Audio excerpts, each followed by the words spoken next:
It is true. I am finally free. Candace Owens, March 2024. In this series, we've been building the timeline of Candace Owens, from her early rise online to the organizations and media institutions that elevated her, to controversies, feuds, and narratives that seemed to follow her at every stage of her career. And now we arrive at the moment where Candace Owens goes independent, or at least that is what it seems. Because at this point in the story, the lines between media, influence, branding, and conflict have become increasingly difficult to separate. And the deeper you go into these networks, the stranger some of the connections start to look. In this episode, we're going to examine the fallout surrounding Candace Owens' departure from the Daily Wire and the public drama that followed, and the ecosystem of personalities, media figures, and behind-the-scenes operators connected to these increasingly viral conflicts. Because in modern media and politics, things are rarely ever exactly what they seem. And when outrage, controversy, and public feuds consistently translate into spikes in attention, subscribers, and influence, you have to start asking a different kind of question. Not just who is fighting, but what power structures and incentives may exist behind the conflict itself. This is part 9.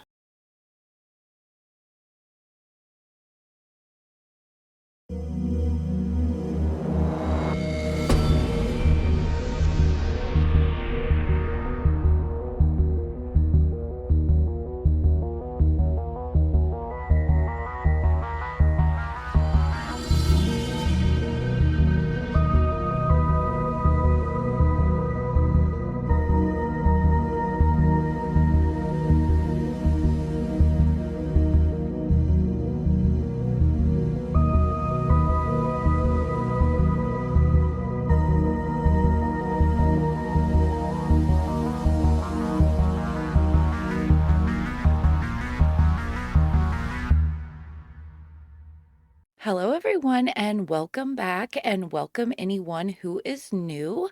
Okay, so we are on episode 9 of our Candace Owens series. So glad you guys are here. So let's get into it, shall we? Okay, so Candace Owens. Oh, I'm breaking out with that red stuff again. My skin gets really red every time I do my makeup or mess with my hair. It's always been like that since I was a teenager. I get like these splotchy red marks. Okay, anyway, so Candace Owens was at the Daily Wire. That's where we were on our timeline, right? And then she left the Daily Wire and went independent. But now let me tell you exactly how that went down. Okay, so on our timeline, we got up to the Daily Wire and we went over some stuff that went on during her time there. Okay, Candace Owens parted ways with the Daily Wire on March 22nd, 2024. The Daily Wire's CEO at the time, Jeremy Boring, announced Daily Wire and Candace Owens have ended their relationship.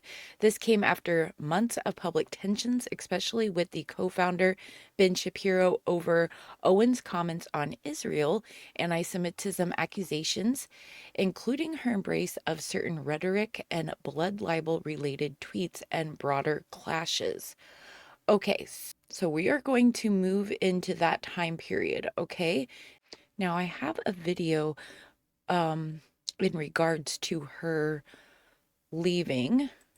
Okay, so this was a video that Steven Crowder leaked that is Jeremy Boring addressing the staff at the Daily Wire. So somebody recorded it without him knowing, and then Steven Crowder got a hold of it and it was leaked. So let's watch that. Everybody, 15 minutes ago, the Daily Wire terminated its relationship with Candace Owens. Candace has been an incredibly powerful voice for conservatives for years. Unfortunately, it's become more and more clear, and it's now unavoidably so, that Candace has moved in a direction that the Daily Wire simply cannot and will not support. Candace's shift has done enormous damage to our brand, damage that we've decided we just can't allow to continue. Mostly, but by no means all of this tarnishment to our brand stems from Candace's flirting with, winking at, and even directly engaging in content widely viewed as anti-Semitic, and from associating herself with well-known anti-Semites. The Daily Wire, contrary to public opinion, is not owned by Jews. In fact, the majority of it is owned by Christians, myself included. And we know that anti-Semitism as a charge is like the charge of racism, often made far too lightly by those who profiteer from such accusations, groups like the ADL or BLM. But that doesn't mean that racism and anti-Semitism don't exist. They obviously do, and they just as obviously have no place in our national discourse. Candace refusing to condemn Kanye West, for example, is not anti-Semitism.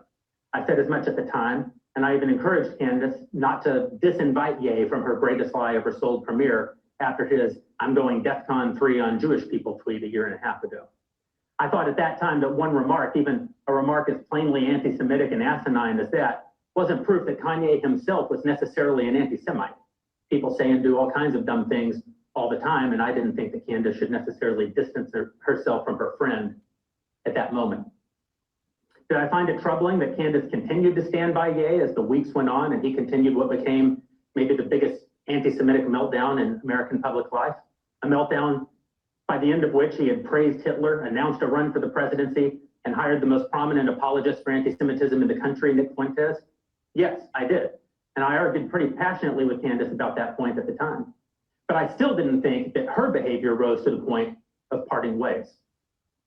Fast forward a little more than a year later, however, and there's a lot more cause for concern. Here are just a few examples from just the last few weeks. Candace appeared on the Fresh and Fit podcast, which itself spews anti-Semitism and talks about the JQ, which means the Jewish question, routinely. And Candace said, Okay, so the Fresh and Fit, everybody knows, like, I think I made it pretty clear that I watch all kinds of people all over the internet, but I don't just watch anybody. I watch people who actually are sort of at least somewhat bearable to watch. Now, when I went down my long exploration and investigation into the manosphere, I did have to watch some of their shows because they are a big voice in the manosphere, coalition, ecosphere, whatever. It was terrible. Like it's terrible. Like it's not a good show. They are not smart. Okay. That's one of the things. Like if I am going to listen to a lot of controversial people, they need to at least be smart, be able to make like arguments. For example, I could never watch Jake Shields. Okay, that guy sucks really, really bad. But I can watch Nick Fuentes because even though I can like fast forward through his stupid rants about Jewish people or whatever and get all the other stuff that he talks about, which is quite a lot. He doesn't only just talk about Jews constantly, but these other people, they will. And then Myron Gaines really went off the deep end and he kept getting more and more extreme with the Jewish thing, where he had like flags, he was like dressing up and making like, it was crazy. I mean, I only saw clips of it because I'm not going to watch that, but they are terrible. Terrible. They're terrible to women, Jews. The way they talk about and treat women is so despicable and just, it's unbelievable. So, yeah, I mean, it's sort of weird that she went on that show. Said nothing while the host played a cha-ching cash register sound at the mention of any Jew or Israel, including Ben Shapiro's wife. We have a clip here of that for you. Oh my gosh. He is very passionate about Israel. He's married to an Israeli. I mean, that makes sense, I guess. Yeah. Imagine Ben Shapiro sitting on a podcast that was known for spewing hate toward Black people, and then sitting idly by while the host made jokes, racist jokes about Candace's family. You can't imagine it because it's unimaginable. It would just never happen. Only a few weeks before that, Candace lamented, quote, DC Jews, who she says are Marxists and monsters, and who, quote, want nothing more than political power and need to be weeded out. Then just last week, Candace liked a post on X from an account called Christ Gnosis, asking if a well-known rabbi is, quote, drunk on Christian blood again. Now, if you aren't aware, The idea that rabbis Okay, that's wild.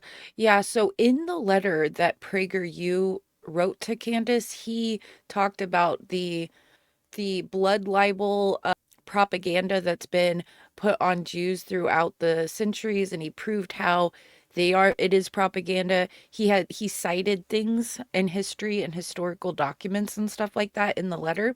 The letter is extremely, extremely interesting, and I would recommend anybody read it. You can find it, if I remember, I will link it in the thing, but you can find it just by putting in open letter to Candace Owens, PragerU, and it'll pop up. There was so much useful information in that letter that had cited, he cited things from history. And I learned a lot from that letter. It was very interesting. So I recommend everybody read it. and Jews more broadly drink the blood of Christians is one of the oldest expressions of anti-Semitism. It even has its own name. It's called the blood libel, and it's been used to pit Christians against Jews since the Middle Ages. The blood libel has been used all throughout history to incite the hatred and murder of Jews. I don't claim to know what's in Candace's heart. What I know, as I've said, is that she has been flirting with, winking at, and even directly engaging in content that's widely viewed to be anti-Semitic, and even worse, known and unabashed anti-Semites seem to have taken a real liking to her. They routinely celebrate her, invite her on their podcasts, like her ex posts, and retweet them, and she frequently reciprocates. Candace has made something of a sport in these last months out of strongly implying negative things about Jews, only to then deny that she was ever actually talking about the Jews in the first place. Candace made no... Okay, so we get that, right? She will make complete insinuations and sometimes even outright statements. And then when you call her on it, she goes, "Oh, I never said that. Why is everyone being so crazy? Why is everyone crashing out? Something must be going on. Now I'm actually going to look into it. Now I'm actually going to do it." You know what I mean? Statement at all in the days after Hamas terrorists raped, murdered, and tortured over 1,000 Israeli civilians, mostly Jews, some Americans. And then they took hundreds more hostage. But then on October 28th of 2023, while anti-Israel protests were raging in London, where Candace, I believe, was at the time, she reposted a video of the protests on X, commenting, quote, "Interesting thing happening here. People are not accepting the media narrative about what's happening in the Middle East, despite the insistent rhetoric from government officials." On November 3rd, she posted, quote, "No government anywhere has a right to commit a genocide ever. There is no justification for a genocide. I can't believe this even needs to be said or is even considered the least bit controversial to state." There's only one country on earth being accused of genocide at the time. Anti-Semites on X took to it immediately. They cheered at what they rightly or wrongly interpreted as Candace smearing Israel. And Candace didn't rebuff their interpretation. But when Dave Rubin came to the exact... Okay, so does that not remind you of what she does on with this Charlie Kirk assassination thing? She insinuates things and then she lets the audience fill in the blanks, right? And run with it. Same conclusion as the anti-Semites, only instead of cheering for Candace, found it vile and rebuked her, Candace quickly attacked, saying, quote, "What's amazing about this is that I didn't name any country in this tweet. I simply stated that genocide is wrong always. This is not a controversial stance. Interesting how you interpreted it." And then followed up with, quote, "In short, if the blanket statement that genocide is wrong upsets you in any way, then you need to check yourself. I said exactly what I meant, and I won't be backing down or apologizing or further clarifying this statement." Within 24 hours, Candace liked a post calling Israeli Prime Minister Benjamin Netanyahu a war criminal. Now let's be clear. You're free to disagree with Israel's conduct, and you're free to oppose the Netanyahu government. But the idea that Israel is committing genocide or that Netanyahu is a war criminal is just factually baseless. Unfortunately, Candace routinely makes insinuations about Jews that both lovers of anti-Semitism and haters of anti-Semitism both agree is anti-Semitic. And in almost every one of these instances, Candace says nothing to the anti-Semites who cheer her and only pushes back against those who disapprove of her comments. On February 28th of this year, Candace, just asking questions, posted, quote, "Time to look into the history and profiteering of pornography." Her replies were immediately flooded with anti-Semites cheering her for the question and providing the answer that they interpreted her to mean, the Jews. Once again, Candace did nothing to disabuse the anti-Semites of their assumption. But when Anthony Koch came to the exact same conclusion, Candace pushed back, saying, quote, Okay, so in case you guys are not aware, this is one of the classic anti-Semitic type of tropes that is out there, that the reason we have degeneracy in our society is not because our society has a bunch of degenerates in it, but rather because the Jews somehow are responsible for all of it because they're behind the PORN industry and everything that's involved around that with Hollywood and all that stuff, even though, like I said, they probably have some things that they point to, right? But that doesn't mean in the whole of it. Um, I wonder, one second, let me look up something really quick. Okay, let me pull that up really quick. Okay, I gotta be careful what's on here. I'm not really for sure. Okay, so I don't know if you guys are aware, but there's this PORN film from the 70s called Deep Throat. And this was a pivotal moment in this type of stuff back then and really like springboarded the whole thing. Like, let's not try to get too deep into it all, right? And so that came to my mind. So I looked up who this guy was. I said, what nationality was he? Said the director of the 1972 film. And this, by the way, this was in theaters because back then they would do stuff like that. And all of our parents would go. Yeah, it's really creepy to think about, but his name is Gerald Damiano. He was an American. He was born in New York in 1928 and worked as a hairdresser and served in the U.S. Navy before becoming a filmmaker. And then I asked, was he Jewish? And they said, no, he was not Jewish. He was born into an Italian American Catholic family. Okay, and why do I bring this up? Because this guy was a complete degenerate. He abused that woman in that film. Like he forced her to marry him very, very young, abused her terribly, sold her, like he would, force her to go to hotel rooms where he would sell her to men that lined up out the doorway and stuff. And so she was basically getting R-worded, you know what I mean? And there's a whole film made about her called Lovelace, I think, or Loveless, something like that. About her story. It's really brutal and horrific. And she finally got away from him, but she never really lived down that infamy that she got from that film, which he kind of forced her to do. And so my point is, this guy's not even Jewish. Blaming, we're all fallen. We're all fallen and we all come short of the glory of God, and we need Jesus as our savior, okay? Every single one of us. So acting like this kind of stuff is all to blame on like one group of people is, for all the world's ills, is literally insanity, and it is very illogical. But let's go back to the video.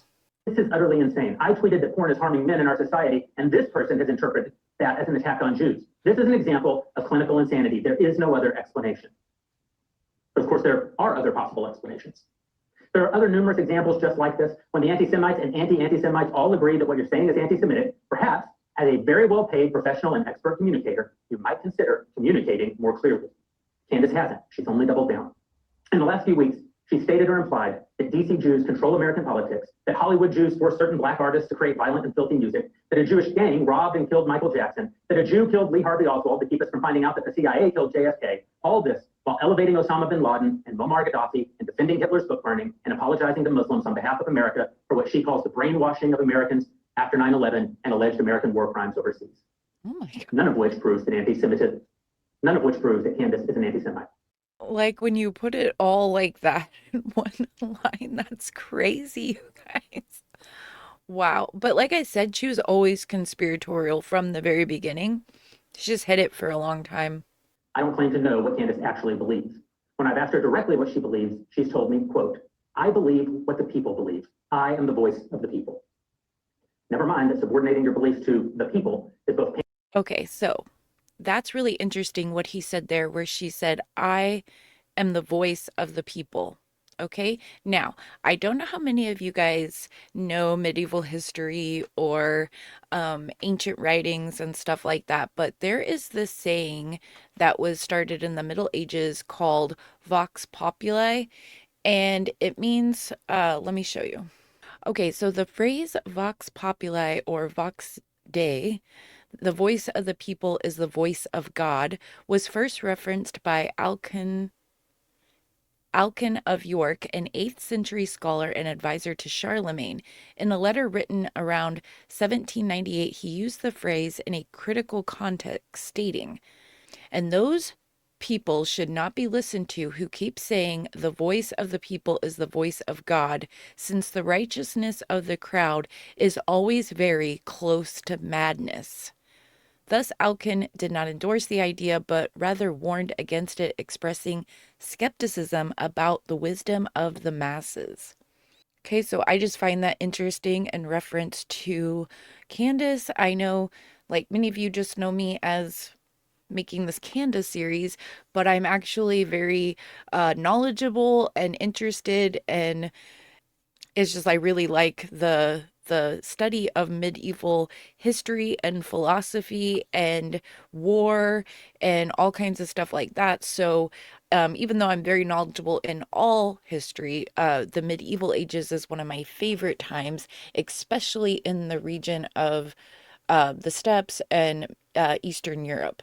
So that's sort of one of my fascinations, which is what I kind of wanted to make also videos about, is this, viewing what we see today through a historical lens, which I did do a little bit of that, but I haven't had my channel for very long. So we haven't got very far in all of that stuff. But anyway, back to the video. Pandering and immoral, it's also vague. Who are the people? And what is it that they believe? Based on her content of late, I can't think that she means Americans broadly or even conservatives broadly. It seems far more likely to me that the people Candace is the voice of are the very people celebrating what she's saying. Here's one of the most prominent anti-Semites in the country giving his perspective on the answer to that question. I have to stand. I have to stand because she's cooking. She cooked. That's crazy. She tweets a picture of Rabbi Shmuley. Bill, she writes. Bill. Nothing else. Incredible. She writes Bill. She called him an unholy rabbi. I'm stealing that, by the way. If you hear that in my AFPAC 4 speech, I'm giving her credit. I'm stealing that from her. She said the unholy rabbi. Dude, goated with the sauce, fucking cook. Fuentes went on for about an hour celebrating Candace in that episode from 2 weeks ago. Of course, it's not just her associations with anti-Semitism that are damaging to our brand. Over the last few months, Candace has embraced the worst conspiracy theories and the worst people. When she traveled to Romania to interview Andrew Tate, Caleb was clear that we wouldn't pay for her to rehabilitate a pornographer, con man, and an accused rapist. Candace assured him that hers would not be a softball interview. Of course it was. Candace not only allowed Andrew Tate to misrepresent his past statements and the charges against him, she helped him do so. Last week, Candace put out a long tweet trying to frame her position not as supporting the Tate brothers, but simply as being fair-minded about the charges brought against them. And we learned all about that in the first episode of the series, and that is exactly why I do not watch her anymore. Not really. I mean, Tucker also interviewed him, and I didn't love that she did that, and she acted like she had no idea about any of the actual evidence against him. So I was just sort of like, oh, whatever, okay. But then when she came out on their platform, the Daily Wire, and completely smeared one of his victims who was abused by several men who were literally in prison from when she was a child, that was like a bridge too far for me. And I was like, okay, no, not doing that. That might have been more convincing if she had ever said a single negative thing about them, or if she hadn't responded to, or retweeted them 73 times in the months since the interview. I want to be clear about this. Andrew and Tristan Tate are very bad men who have boasted and even sold courses teaching how to manipulate women through sex into doing pornography for your profit. And again, Candace is a professional communicator. She's very effective at saying what she wants to say, probably as effective at that as anyone alive. And of course, Candace has recently said that she's willing to stake her entire professional reputation on the fact that French President Macron's wife was born a man, despite the claims already having been proven false in French courts. The lady has 3 children. She and her brother, whom the conspiracy theorists suggest is actually her, jointly sued and won against the people who first popularized the conspiracy theory in France. But most troubling. Wait, did she start that while she was at the Daily Wire there at the end? Because I thought that was like afterwards. Let me look that up really quick. Okay, I did not know this. Okay, it says, yes, Candace Owens first publicly accused Bridget Macron of being a man in mid-March 2024 while she was still employed at the Daily Wire. Around March 11th through the 12th, 2024, she released a Daily Wire podcast episode titled "Is France's First Lady a Man?", which she promoted the conspiracy theory. She followed up with an X post. After looking into this, I would stake my entire professional reputation on the fact that Brigitte Macron is in fact a man. This was just days or about a week before her official split from the Daily Wire on March 22nd, 2024. Okay, that is interesting. I kind of wonder if she was trying to get them to fire her with everything that he just listed off there. Like, that's pretty crazy.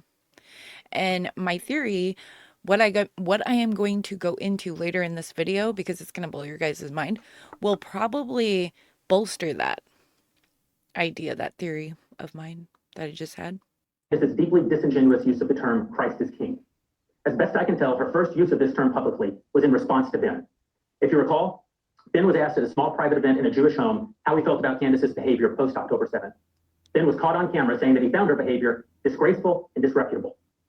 That day, Candace posted a verse from the New Testament that man cannot serve both God and money, with a follow-up comment of Christ is King. The remark was widely interpreted as a rebuke of Ben and to mean that Candace could not be bought off by Jewish Ben Shapiro. She and her opinions are in service to God. Ben responded in anger. He said that if Candace believed her contract with the Daily Wire was standing between her and God, she could quit.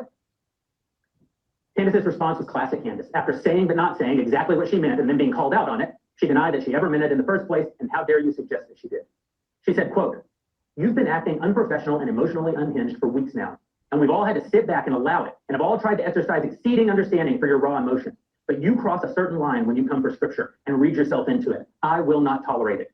She posted again, quote, "You are utterly out of line for suggesting that I cannot quote biblical scripture. The Bible is not about you." Then commented on that post, again, Christ is King. Here's the thing. I agree that Christ is King. All Christians agree that Christ is King. But why say so here? What's the implication? If not that Candace serves Christ and Ben doesn't. It certainly appears to me that Candace is attacking Ben for the very fact of his Jewishness. In fact, anti-Semites love to bandy about the term Christ is King. Here's our pal Nick Fuentes again.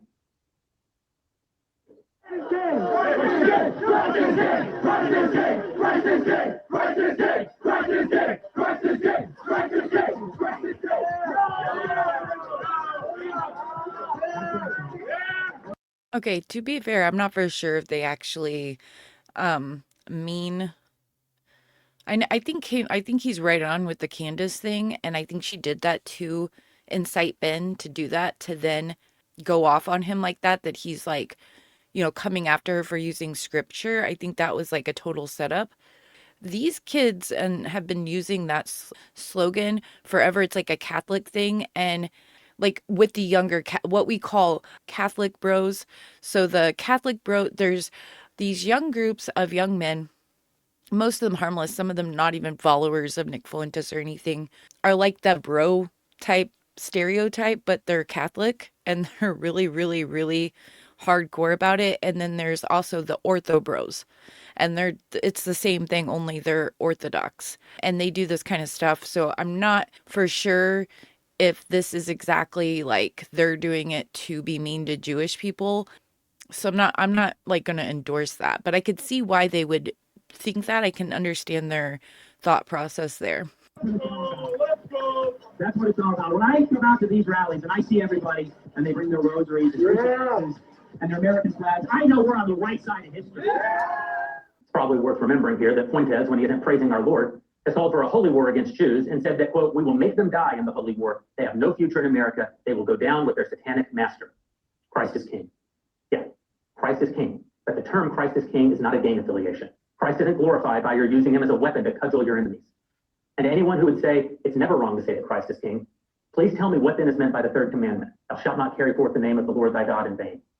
Surely if one were to rape and murder someone, like Hamas did on October 7th, but all the while shouted to the dying person that Christ is King, we would all agree that 3 horrible crimes were committed. Rape, yes. Murder, yes. But also the crime of implementing God in the first 2 crimes. That's carrying forth the name of the Lord in vain. That's what anti-Semites are doing when they say Christ is King. Christ is King, sure enough. And he recommends himself in our struggles, not us in our petty nudge, nudge, wink, wink anti-Semitism. All of this has badly tarnished the brand and reputation of the Daily Wire and of me personally as the front-facing CEO. One need only revisit the thousands of virulently and overtly hateful commenters celebrating what they see as Candace's turn against the Jews, the remarks from Nick Fuentes, the myriad stories written in journals from Mediaite to the Washington Examiner to the Jewish Journal to the Times of Israel, the New York Post, the Daily Mail, and on, or from the many, many people disappointed with the Daily Wire and with me and even with Ben for not acting sooner to see how badly marred our reputation has become. And so we're ending our relationship with Candace effective immediately. We're not canceling Candace, as in cancel culture. Candace has every right as an American to damage her own brand. If I were the CEO of a platform like X, I wouldn't kick Candace off of it. But I'm not the CEO of a platform like X. I'm the CEO of the Daily Wire. The Daily Wire is not a platform. The Daily Wire is a publisher. Daily Wire is not a place where people publish their own thoughts. It's a place where we curate the thoughts that we largely align with and voices we believe are doing good in the world, not just thoughts and voices who happen to agree with Jeremy or happen to agree with Ben all the time. Obviously, I disagree with all of our hosts some of the time. But Candace has now become a voice I simply cannot align with. I believe that she's doing great harm in the world and to the brand that I've worked really hard to build over this last decade, and I'm just no longer willing to subsidize it. And I want to be clear about one more thing. We're not giving in to any pressure from any outside group. Rabbi Shmuley, who Candace has called unholy and accused of blackmailing her, is, as far as I can tell, an abject attention whore. I don't much care what he thinks. I don't much care what kinds of threats that he makes. He's continued to demand that Ben and Dennis Prager fire Candace, but of course, as both Ben and Candace and I have said publicly again and again, Ben doesn't have the authority to fire Candace because he's not a majority owner of the business and he's not an executive in the company. But he's famous and he's Jewish, so Rabbi Shmuley is happy to grandstand by demanding that he do so anyway. As for Dennis Prager, Candace hasn't worked for PragerU in 3 years, and as far as I know, Dennis isn't an executive at PragerU any more than Ben is an executive at the Daily Wire. But again, famous, Jewish, and so Rabbi Shmuley is happy to grandstand. Charlie Kirk, by contrast, Rabbi Shmuley is kind of like a problem starter, like an instigator and stuff. So a lot of people have issues with him. who runs TPUSA, where Candace does currently give speeches and make a nice living.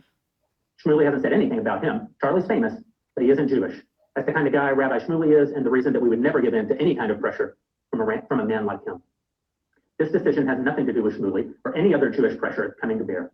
This is about the very Christian CEOs of the Daily Wire finally seeing what we were both loath to see before, what I was loath to see before, that Candace is not on our team. She's not pursuing the future that we're pursuing. She's not appealing to the audience we're appealing to. She does not hold the values that we hold to. I gave her every benefit of the doubt. I gave her far more benefit of the doubt than I should have, and I'm done. Candace has violated the terms of her contract in myriad ways. She has a contractual obligation not to tarnish our brand, but she has. She has a contractual obligation not to do anything that a reasonable person might construe as anti-Semitic or to align her brand with anti-Semites, but she has.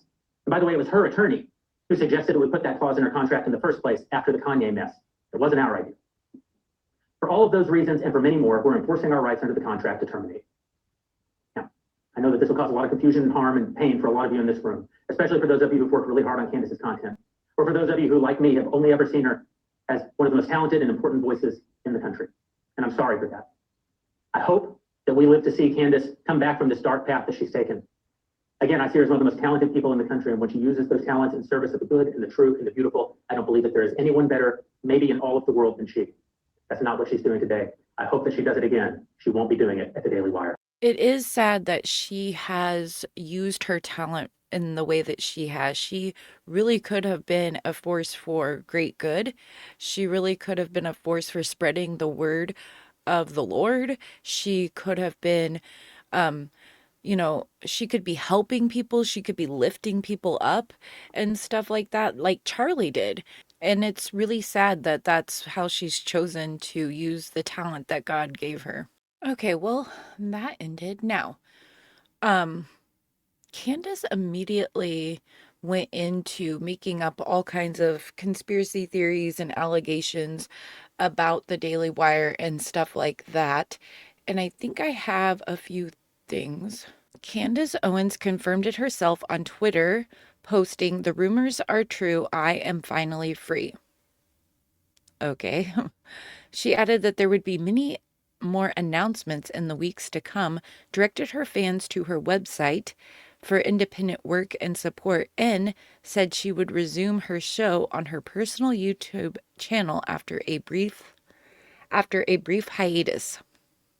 In the following months and into 2025, Owens framed the split positively for her career. She credited the firing with boosting her visibility and success, claiming her independent podcast became the #1 show in the world. And in November 2025, YouTube Live, she thanked Ben Shapiro, Jeremy Boring, and others at the Daily Wire, saying the move gave her more publicity than she ever could imagine, and that they realized before I did that I should be fired. She also alleged ongoing harassment issues from her time there in later content, claims about internal matters at the company, but her dominant narrative has been one of liberation, growth, and as an independent voice.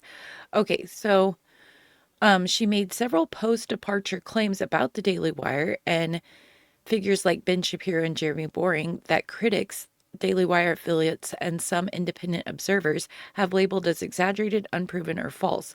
These often center on alleged ongoing harassment, internal misconduct, and conspiratorial ties. Note this is a highly partisan feud with both sides claiming lies is subjective, but here are the most commonly disputed ones based on public reporting. Okay, so she has claimed that she has been 3 years of harassment and stalking by the Daily Wire. Owens has repeatedly claimed the company, and Shapiro specifically, conducted a prolonged campaign of harassment, including leaks, smears, and legal abuse, monitoring her and trying to destroy her family and business. She has called it toxic and like a crazy stalker that wouldn't let her move on. Critics, including Boring and Daily Wire responses, portray this as her framing standard post-contract disputes, NDA gag order enforcement, and public rebuttals as obsessive persecution. No independent verification of a multi-year coordinated harassment campaign has emerged beyond typical media rivalries and legal arbitration. Okay, so she keeps saying that they're like suing her all the time, and they've tried suing me all these millions of times. The only thing I could find was that they had to get an injunction to have her gag order ordered on her to keep her from talking about the company and abide by the NDA that she was contracted to. So other than that, I haven't seen anything else. Leaking smears and fictitious stories. In 2024, she accused Daily Wire of feeding unnamed sources to outlets like Daily Mail with false claims about her, mistreating makeup artist interns, throwing a canned drink at a staffer, blaming producers for show failures, refusing advertisers, or anti-Semitic behavior. She denied these as made up and vowed exposure of the leakers. Daily Wire has not publicly confirmed leaking, but has pushed back on her overall narrative. Okay, so that's pretty funny. Let's go to this. Let's see what else is in this. Candace Owens blasts Daily Wire, says it's leaking anti-Semitic claims, attacked for being a Christian. Candace Owens eviscerated her former employee Daily Wire on Wednesday after she claimed she was asked to comment on an upcoming newspaper story alleging that she engaged in anti-Semitic and homophobic behavior at the company.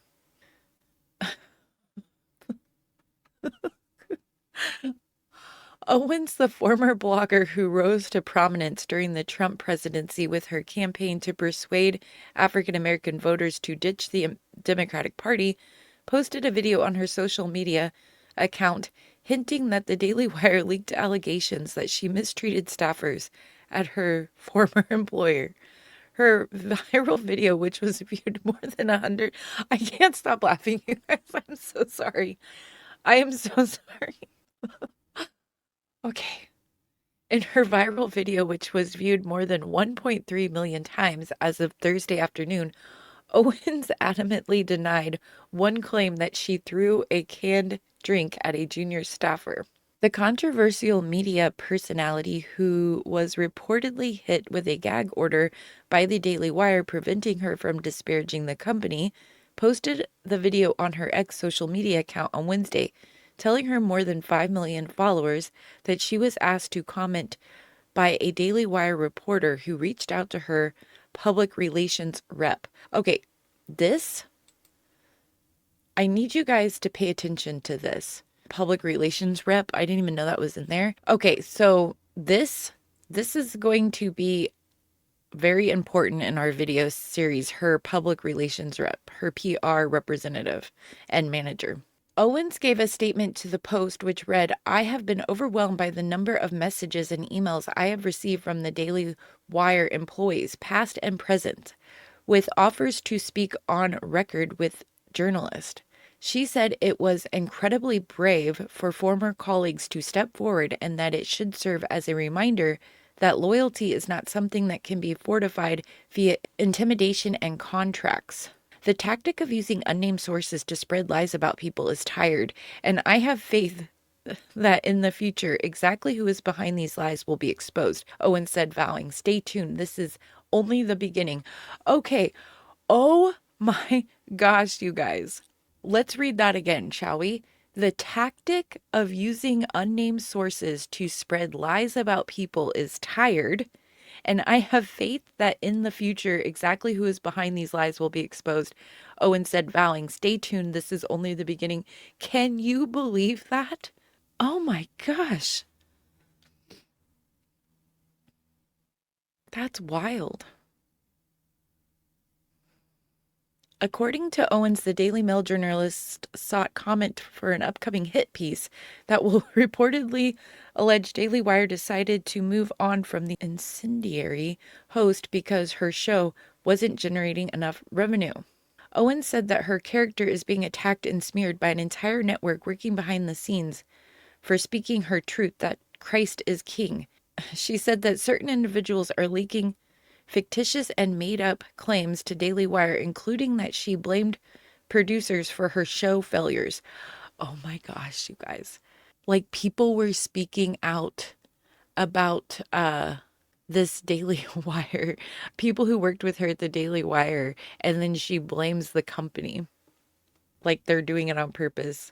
And we could only imagine like that was probably true. Imagine working for this woman.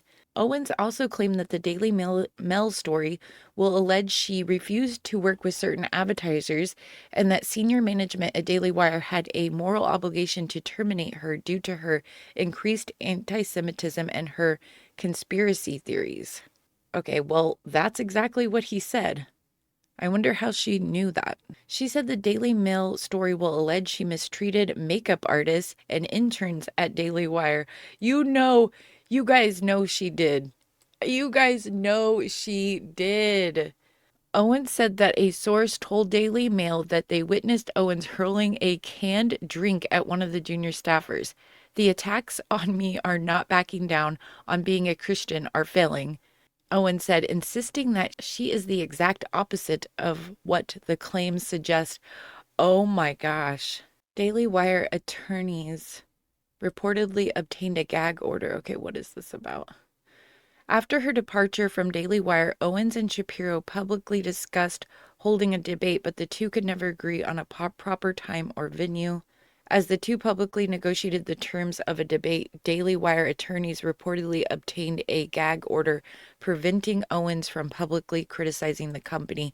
And like I said, that's the only thing I can see in the record of them taking any legal action against her. Okay, so I found this video of her talking about Ben Shapiro. I'm not for sure when this was released, but she's talking about all that stuff. So let's see.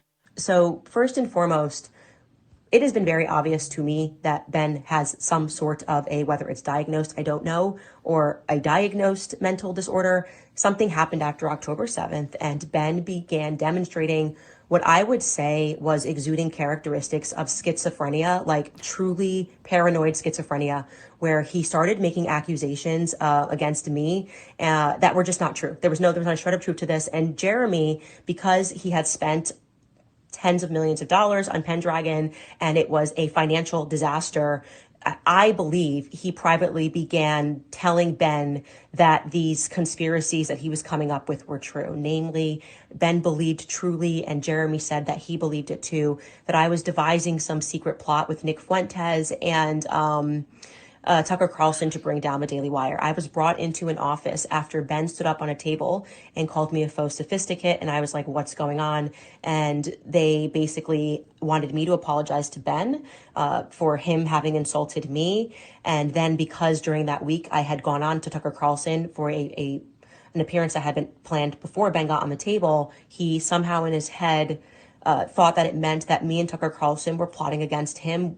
I don't know how Nick Fuentes got into the scenario, but they brought me into a room and they questioned me, and I didn't know what to say. I was genuinely 9 months pregnant, and I was so shocked that they even thought this was a plausibility, that I was just disturbed by even the insinuation. Obviously, it was not true. I didn't even at that You guys, this is so crazy. Like, this is so funny. I'm sorry, but like, what is going on? These are like grown adults. How this is crazy that their lives could get so enmeshed and entangled and all this crazy stuff could be happening. That's just wild to me. time, Nick Fuentes wasn't even on social media. He was on like Cozy or something like that, and I was not watching his show at all. And I had only spoken to Nick Fuentes once in my life pertaining to Kanye West about 2 years earlier, and I told him that I was forthcoming and honest. Anyway, when I was fired, my firing docs consisted of, I think it was about 35 points for firing, and all of it read like one long paranoid schizo. So this is, as far as I know about the Nick Fuentes thing, true. Her and Nick have never really been friends all that much, but his audience and her audience overlapped, and they kept wanting her to interview him and talk to him and et cetera, for like years, and she would always just ignore it. And then he jokes a lot on his show. A lot of times the clips you see are just him joking. And so there's this whole running joke narrative thing about him and Candace like secretly being in love, or that he secretly loves her, and that oh, Candace, she can't let me go, or oh, she liked my tweet. Maybe there is hope. But, maybe she does know I exist, things like that, right? And then it just kept, and then they actually did have an interview not that long ago, finally, and it did not go well. She was very rude to him. And the interview was very odd. Then when he went back to his show, he said that it was terrible. She was really cold. She was rude when he got there. She wasn't nice. He was like, it was really weird. Then the joke kept piling up from there and stuff, because like people started joking there was sexual energy or whatever. And so then he was like, oh yeah, like, too bad she's married. Maybe she'll get rid of him. And, it's just like, he makes these jokey jokes about her, but he really doesn't like her, like, at all. And she doesn't like him. Schizophrenic rant. The first like 5 pages were pictures of Groyper tweets, meaning obviously that they still believed that the conspiracy theory was true and that somehow I was working with Groypers. There was not a shred of proof to this. I'm giving you like, there was not one reason that I actually did something, that I actively did something. It was all like that. What I could have done, what I should have done, and what they perceived was the majority of it was a Groyper conspiracy. So I can just say right off the bat, Nick Fuentes, major win, 100%, fully in their heads. Okay. All right. I have another video in regards to this stuff, but we are going to first go. Let me get rid of this. And I think it is in here. So we're going to go back to while she was still at the Daily Wire. An event happened while she was there that has come to light recently, and I believe it was first reported by House and Habit.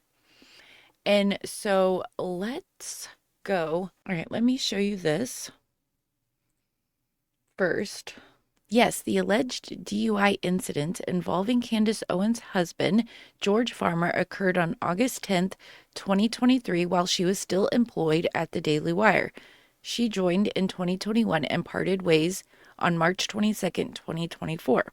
So details on the incident. August 10th, 2023, Nashville, Tennessee area. Farmer allegedly totaled his truck while driving. Reported BAC as high as 0.261 in some claims, over 3 times the legal limit, with additional mentions of firearm possession charges.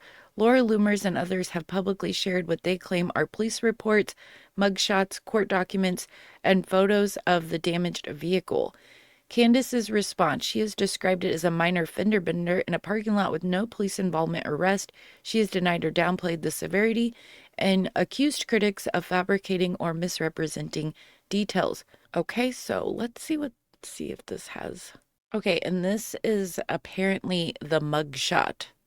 Okay, so let's go listen to something really quick on this. Lies all the time, and she's making a fortune doing it. But, as Proverb tells us, a fortune made by a lying tongue is a fleeting vapor. Media, to myself, participated in creating the monster we now have. The Daily Wire, PragerU, the Independent Journal Review, a handful of others. We were at the bleeding edge of realizing the power of social media to advance the agenda of the right. We saw a real opportunity and we took it. And for the most part, the country is better off for what we did. But the same technology, the same algorithms, the same attention economy that allowed us to break through the legacy gatekeepers also produced the medium we now find ourselves trapped inside. That's not a reason to retreat from the medium, but we do have to be honest about what we've made. In this new environment, being first to a story is often more important than being correct, and being first to frame a narrative is often more important than being first to the story. What this produces at scale is what I've come to call the grift industrial complex. The grift industrial complex is real. It's lucrative. It's incredibly rewarding, too, in terms of the feedback you get from the audience. It turns out if you tell people what they want to hear, they're always happy to hear it. And so they reward you. They reward you financially. They reward you with clicks and with likes and with the dopamine of constant affirmation. And pretty soon, telling people what they want to hear becomes your actual business model. Now, some organizations, the Blazes of the world, the free presses, the Daily Wires, they do still have editorial process and journalistic standards. They have legal review, but they're outliers. And more of the news we get online never goes through any sort of network or media company with standards at all. It's just individuals with individual agendas moving as fast as they possibly can. In this new, fast-paced, personality-driven information ecosystem, loyalty to a host or loyalty to an idea becomes the only real framework for deciding what's true. Candace tells her audience that Israel committed a genocide in Gaza. And people are left to decide whether or not they agree or disagree based largely just on how they feel about Candace, or how they feel about Israel, or how they feel about the Jews, or how they feel about the weather. Actual, falsifiable reporting, consistent and defined standards, fact checks, and legal review, they need not apply. And if more people, or in some cases more foreign bots, happen to agree with Candace than disagree, well, vox populi, vox dei. The voice of the people is the voice of God. It's truth by popular decree. And if you push back on it, if you push back on the lies these demagogues spread, you'll be accused of cancel culture, or censorship, or hostility to free speech itself. But of course, these terms have been stretched past the point of meaning. Interesting. I didn't know that was in there. I only saw a clip about the Candace part on Twitter, and then I just found it on YouTube. And I went down to where a little bit before it says the part that I'm looking for in the bookmarks. He also said that. That's so interesting. Me and Jeremy Boring think a lot alike, I guess. I don't know. Free speech has come to mean freedom from any consequences, social, professional, or moral, for anything one chooses to say. That isn't what the founders intended. It isn't what the tradition means. It isn't what any serious person has ever meant by freedom of speech. Even the minimal floor of the law doesn't protect malicious lies, as Candace Owens is likely to discover in any number of the lawsuits stacking up in her lawyer's office. Free speech is a legal standard, but it was never meant to be a moral one. The First Amendment prevents the government from penalizing your speech. That's good, but it doesn't tell you what your speech ought to be, what you ought to say, how you ought to say it, or to what end.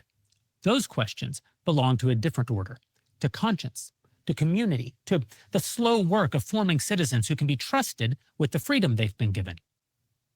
The American founders understood this.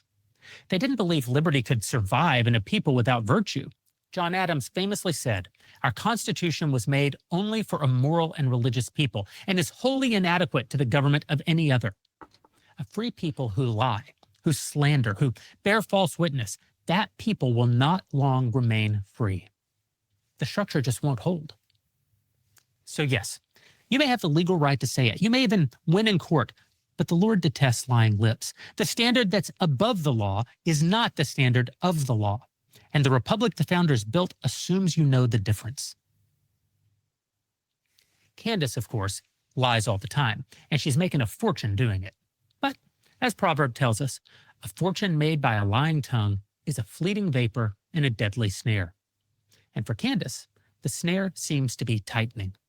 The lawsuits from people connected with Charlie Kirk, people about whom Candace has been spreading falsehoods and slanders for months, are likely only just beginning. Already, Candace is trying to walk back some of her most salacious insinuations, but that doesn't mean she's suddenly discovered journalistic integrity or even basic honesty. In recent weeks, public records and documents have surfaced alleging that Candace's husband, George Farmer, was arrested in Nashville in August 2023 for DUI and leaving the scene of an accident. When Candace insists that this has nothing to do with her husband, that it's some completely different George Farmer in Nashville, Tennessee, well, that denial strikes me as pretty audacious. I was first made aware of the arrest and charges, leaving the scene of an accident after wrecking his truck at 3 times the legal limit while carrying a loaded firearm, shortly after it happened, back when Candace... What?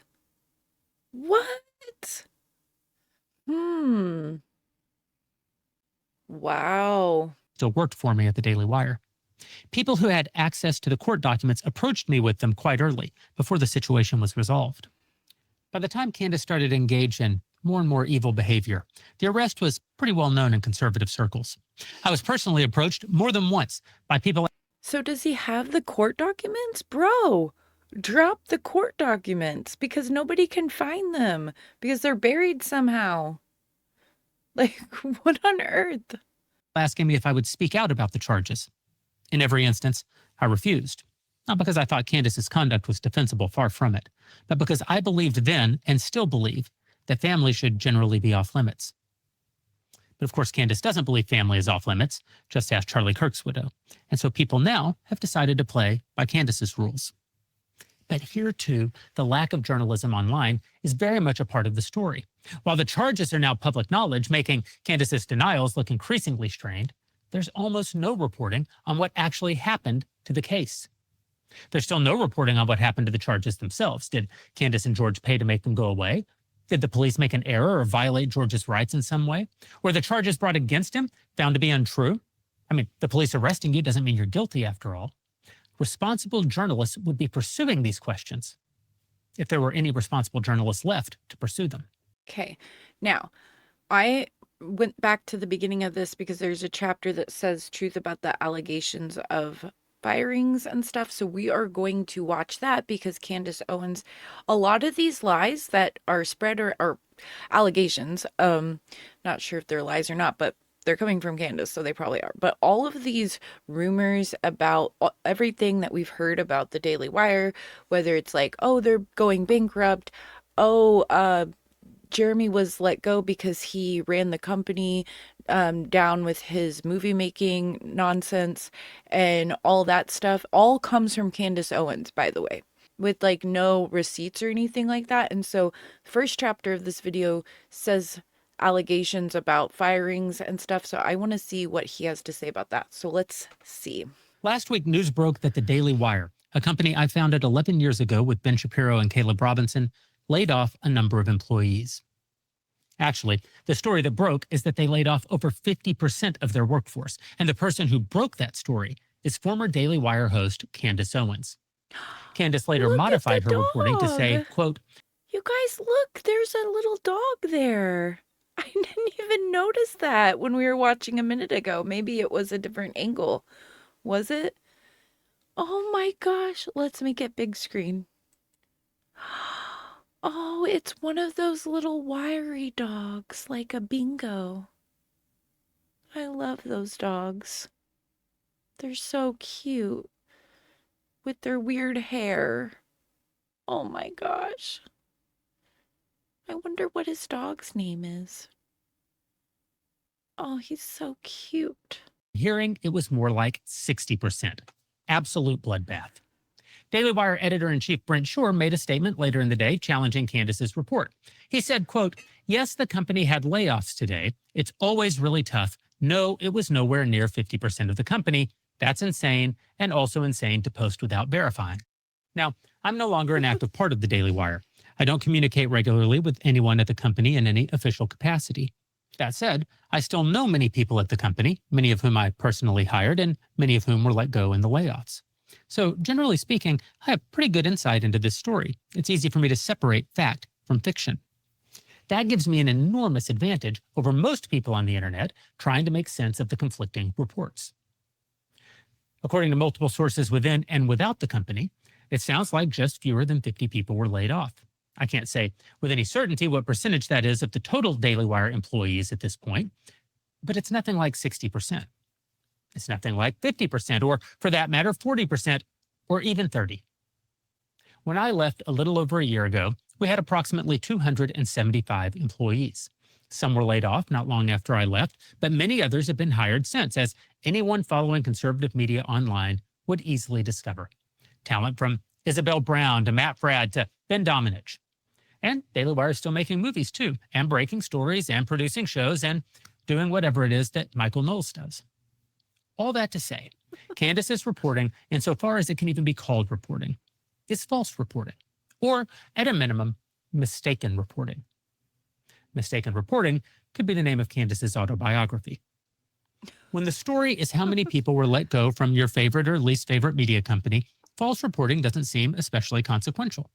I mean, certainly it's consequential to every soul who lost their job at Daily Wire last week, and it's consequential to me on a personal level. Many of those laid off are my friends. One of them's been my friend for 22 years. But it's not of great consequence as a news story, or of great consequence to Candace's millions of fans, other than giving them a false sense of victory. I say false because of both their inflated sense of the numbers and because that inflated sense of numbers gives them an inflated sense of certainty that Daily Wire is finished. It isn't. What this story does do is highlight the broader phenomenon of false reporting that permeates the online space. You're being told things every single day that simply aren't so. And it's getting harder and harder to separate fact from fiction online. It's never easier to spot the lies than when they're about you. For public figures, even those with fairly small profiles like me, being lied about is par for the course. There's some scumbag out there who's made his entire business to respond to any story about me by suggesting I have a horrible toupee, when in fact, I have a wonderful hair transplant from Bosley. Highly recommend. The point is this: lying online, either to troll or to advance some political agenda, is a very real phenomenon. Now, it's easy to spot the falsehoods when the claims being made are about you or someone you know personally, or about some area in which you happen to be an expert. Maybe you've experienced this yourself. Maybe you're in the military and you're watching some war movie. You're immediately able to point out all the mistakes. That guy isn't holding his rifle the right way. That officer isn't wearing the right ribbon or whatever. Or perhaps you open up some website or news app and you come to report on some other subject that you are a studied expert in. Or a story about an event you have firsthand knowledge of, or about an individual you know personally.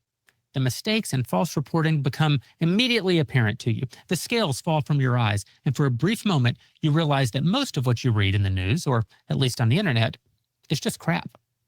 But if you're like most people, you suspend your disbelief once again the moment you read a story about a subject you know nothing about. The novelist Michael Crichton called this the Gell-Mann amnesia effect, named after... Okay, that's interesting. I want to write that down. Whatever he just said. That Gell-Mann amnesia effect is like what I am paranoid about. I do not want to have that effect. That's why I have to like know everything and keep up in like every sphere so that I can know this is what these people are saying, this is what these people are saying, this is what this topic's about, this topic. I have to know at least some stuff about almost every topic, and if I don't know about it, and I find out I don't know about it, I have to go learn about that topic. It's very stressful, and I'm pretty sure it's probably some kind of mental issue. I am aware of that, but like that, whatever he just said is exactly what I'm trying to avoid. I didn't know it had a word. So I'm going to go look into that. Physicist Murray Gell-Mann. Michael Crichton described the effect this way. Quote, you open the newspaper to an article on some subject you know well. You read the article and see the journalist has absolutely no understanding of either the facts or the issues. Often, the article is so wrong, it actually presents the story backward, reversing cause and effect. I call these the wet streets cause rain stories. Paper's full of them. In any case, you read with exasperation or amusement the multiple errors in a story and then turn the page to national or international affairs and read as if the rest of the newspaper was somehow more accurate about Palestine than the baloney you just read. You turn the page and forget what you know. This is the phenomenon at the heart of the entire crisis. Not just that we're being lied to, though we are. No, the deeper problem is that we are remarkably good at noticing the lies in the narrow corner of the world where we have direct knowledge, and we're remarkably bad at remembering, when we turn the page, what we just noticed. All of this matters far beyond the question of how many people were laid off from a conservative media company. It matters because people on the outside of a story have very little way of confirming whether the claims made inside a story are true or false. And the same forces that produced yesterday's lie will produce tomorrow's lie. And next time, it might be more consequential. I've read almost every day for a year and change that I left the Daily Wire after bankrupting the company. That's not true. Every single year that I led the Daily Wire, we grew revenue. Every year, year over year, for 10 straight years. My last full quarter as CEO was at that time the biggest quarter in the history of the company.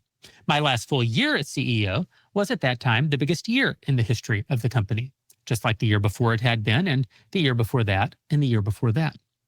But the lie persists. The most stubborn lie we combated routinely at the Daily Wire during my tenure was that the company was actively being bankrolled by the billionaire Wilkes brothers. The truth is that Ferris Wilkes invested $4.7 million in the company in our first year. I've never so much as met his brother. I certainly never took any capital from him. And while $4.7 million is a lot of money, saying that year after year we're being funded by the billionaire Wilkes brothers, when the reality is we took money from one.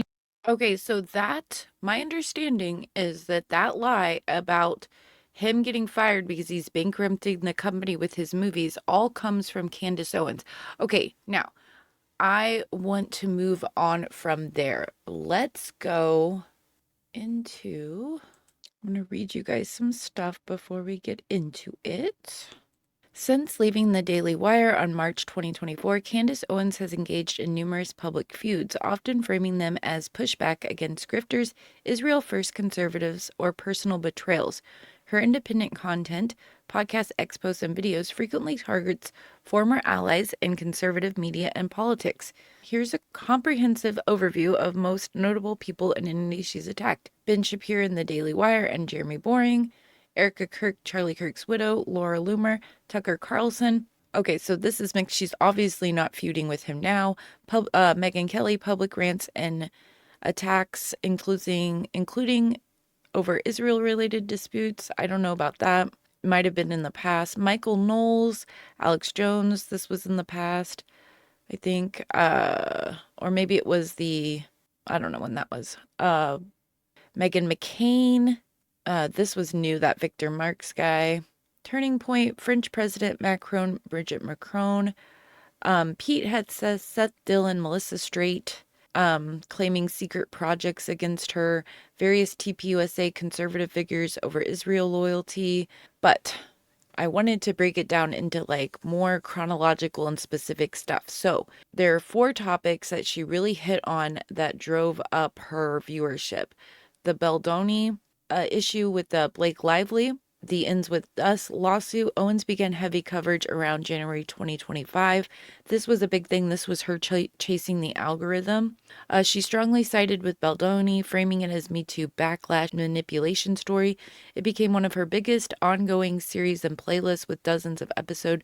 She was even subpoenaed by Lively's team in 2025 over alleged smear campaign ties, which she denied. Blake Lively subpoenas Prez Hilton and Candace Owens in effort to prove Justin Baldoni's alleged smear campaign.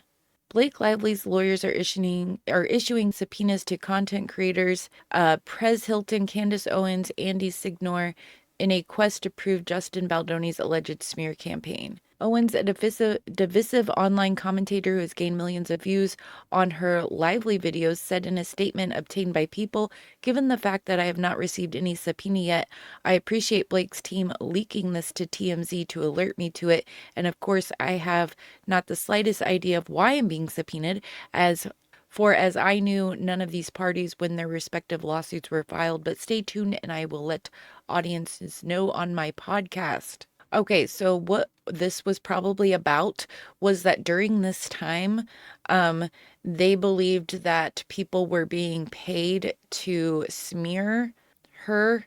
Now, there was some pretty good evidence for some of the people. Now, with Candace Owens, she might have just saw this opportunity and jumped onto it. So I think that might be what that is talking about. Okay, the Bridget Macron Becoming Bridget series, late February 2025, she launched the multi-part investigative series Becoming Brigitte with an introduction episode around January 31st, 2025. Okay, so also remember that this was the time she was still really flatlining. She was flatlining at the Daily Wire, and she was flatlining after she left the Daily Wire, meaning she wasn't gaining views or subscribers. Even though she had a lot and she was getting a lot of views from that, she wasn't growing. And it wasn't until she started this, which I guess she kind of began at the Daily Wire, but she started the series on it after she left there. That's when she started growing again really fast. Then she did the Harvey Weinstein interview series, right? Which was really controversial, which then led her to, remember, harassing and making up that giant conspiracy theory of about Jessica Reed Krause and her friend, and that they were, spies for Israel to spy on JFK and get blackmailed to use against him. And her and Ian Carroll pushed that against these poor women and made up like crazy stuff and like doxed their vehicles and all that we read in one of the series before this, because we are going through the House and Habit series. We're not doing it on this episode, but we will be getting back to that soon. Okay, so that's just some of the stuff since she's went out on her own, which has also been very expensive for her because she keeps getting sued. So that is interesting. Now, I have a video on her husband getting arrested that we can watch and see what it says. And since Jeremy Boring confirmed it, I have no reason to believe he's lying about that. We know that it is actually true. So let's see some of the stuff she's been saying, or whatever's in this video, because I have not watched it yet. So Lara Luma has just exposed a picture of Candace Owens' husband in a mugshot. Oh boy, is this war getting more and more complicated by the day. I mean, Candace Owens is in a little bit of trouble, won't you say? Let's see this picture, because somehow this image of his mugshot, people are claiming, ridiculous, that it is not him. Now, if you have literally any eyeballs, are these two people the same? Yes, these two people are the same. It is just not a complicated thing to understand. To all the intellectually disabled reply guys asking AI to tell them, well, this is George, you have human eyeballs that work 1,000 times better than ChatGPT and Grok. Look for yourself. Anyone with a functioning brain can see that it is him. Yes, I think we can all see that it is him. By the way, somebody in the comments wrote this, okay? And this got 150,000 views. The image provided shows Connor Bruce Kroll, a former University of Alabama student who was arrested in 2019. Incident in October 2019. Kroll was accused of calling in a bomb threat to Louisiana State University, Tiger Stadium, during a football game against the University of Florida. Don't do that, kids. That's a bad thing to do. It's a stupid thing to do. Motive. Kroll reportedly admitted to making the threat because his friend was losing a large bet on the game and he wanted to stop the match. He was charged with communicating false information, which is a felony that can carry a maximum 20-year sentence. Kroll pleaded not guilty to the charges in late 2019. Okay, so she posted this woman, Christy Nichols, said, by the way, this is who Connor Bruce Kroll is. But it didn't take the internet sleuths very long to figure out that this is Connor Bruce Kroll. So are you telling me that this guy is not this guy, but he is this guy. Yeah, no, we're not that stupid. But guys, are you surprised the Candace Owens followers are a little bit retarded, as we already know to be the truth? Welcome to the Pushback. I'm Erika, your host. We are pushing back against the insanity, and on today's episode, we'll be reviewing the latest Laura Loomer Candace Owens drama, as Laura Loomer does not back down from trying to expose Candace. And I, my friends, I'm all for it. Make sure to hit that subscribe button if you too have had enough of the extreme crazies online and would like to actually be able to think for yourself. So this is what is going on. Let's begin. Laura Loomer, I'm going to be releasing some very damning documents today that prove real Candace Owens has a lot to hide and isn't all she claims to be. Those who live in a $2 million glass house hidden in a trust fund shouldn't throw stones. Candace won't be able to get out of this one. We're all waiting to see what this one is, but let's read this. Oh, snap. I'm so scared, Laura. You found the name of the victim of a parking lot fender bender in broad daylight that the police were not even called to the scene of. You should contact him to hear the crazy story, which cost our insurance a whooping total of $6,000. Don't know what she's referring to here. She's upset she literally can't find anything on my family other than the fact that we are apparently not anti-Semitic and work with Jewish people.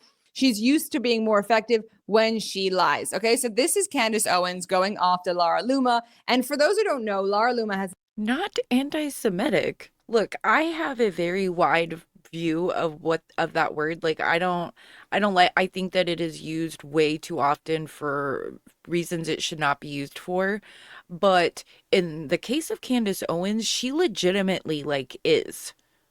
For her to say that she's not is wild.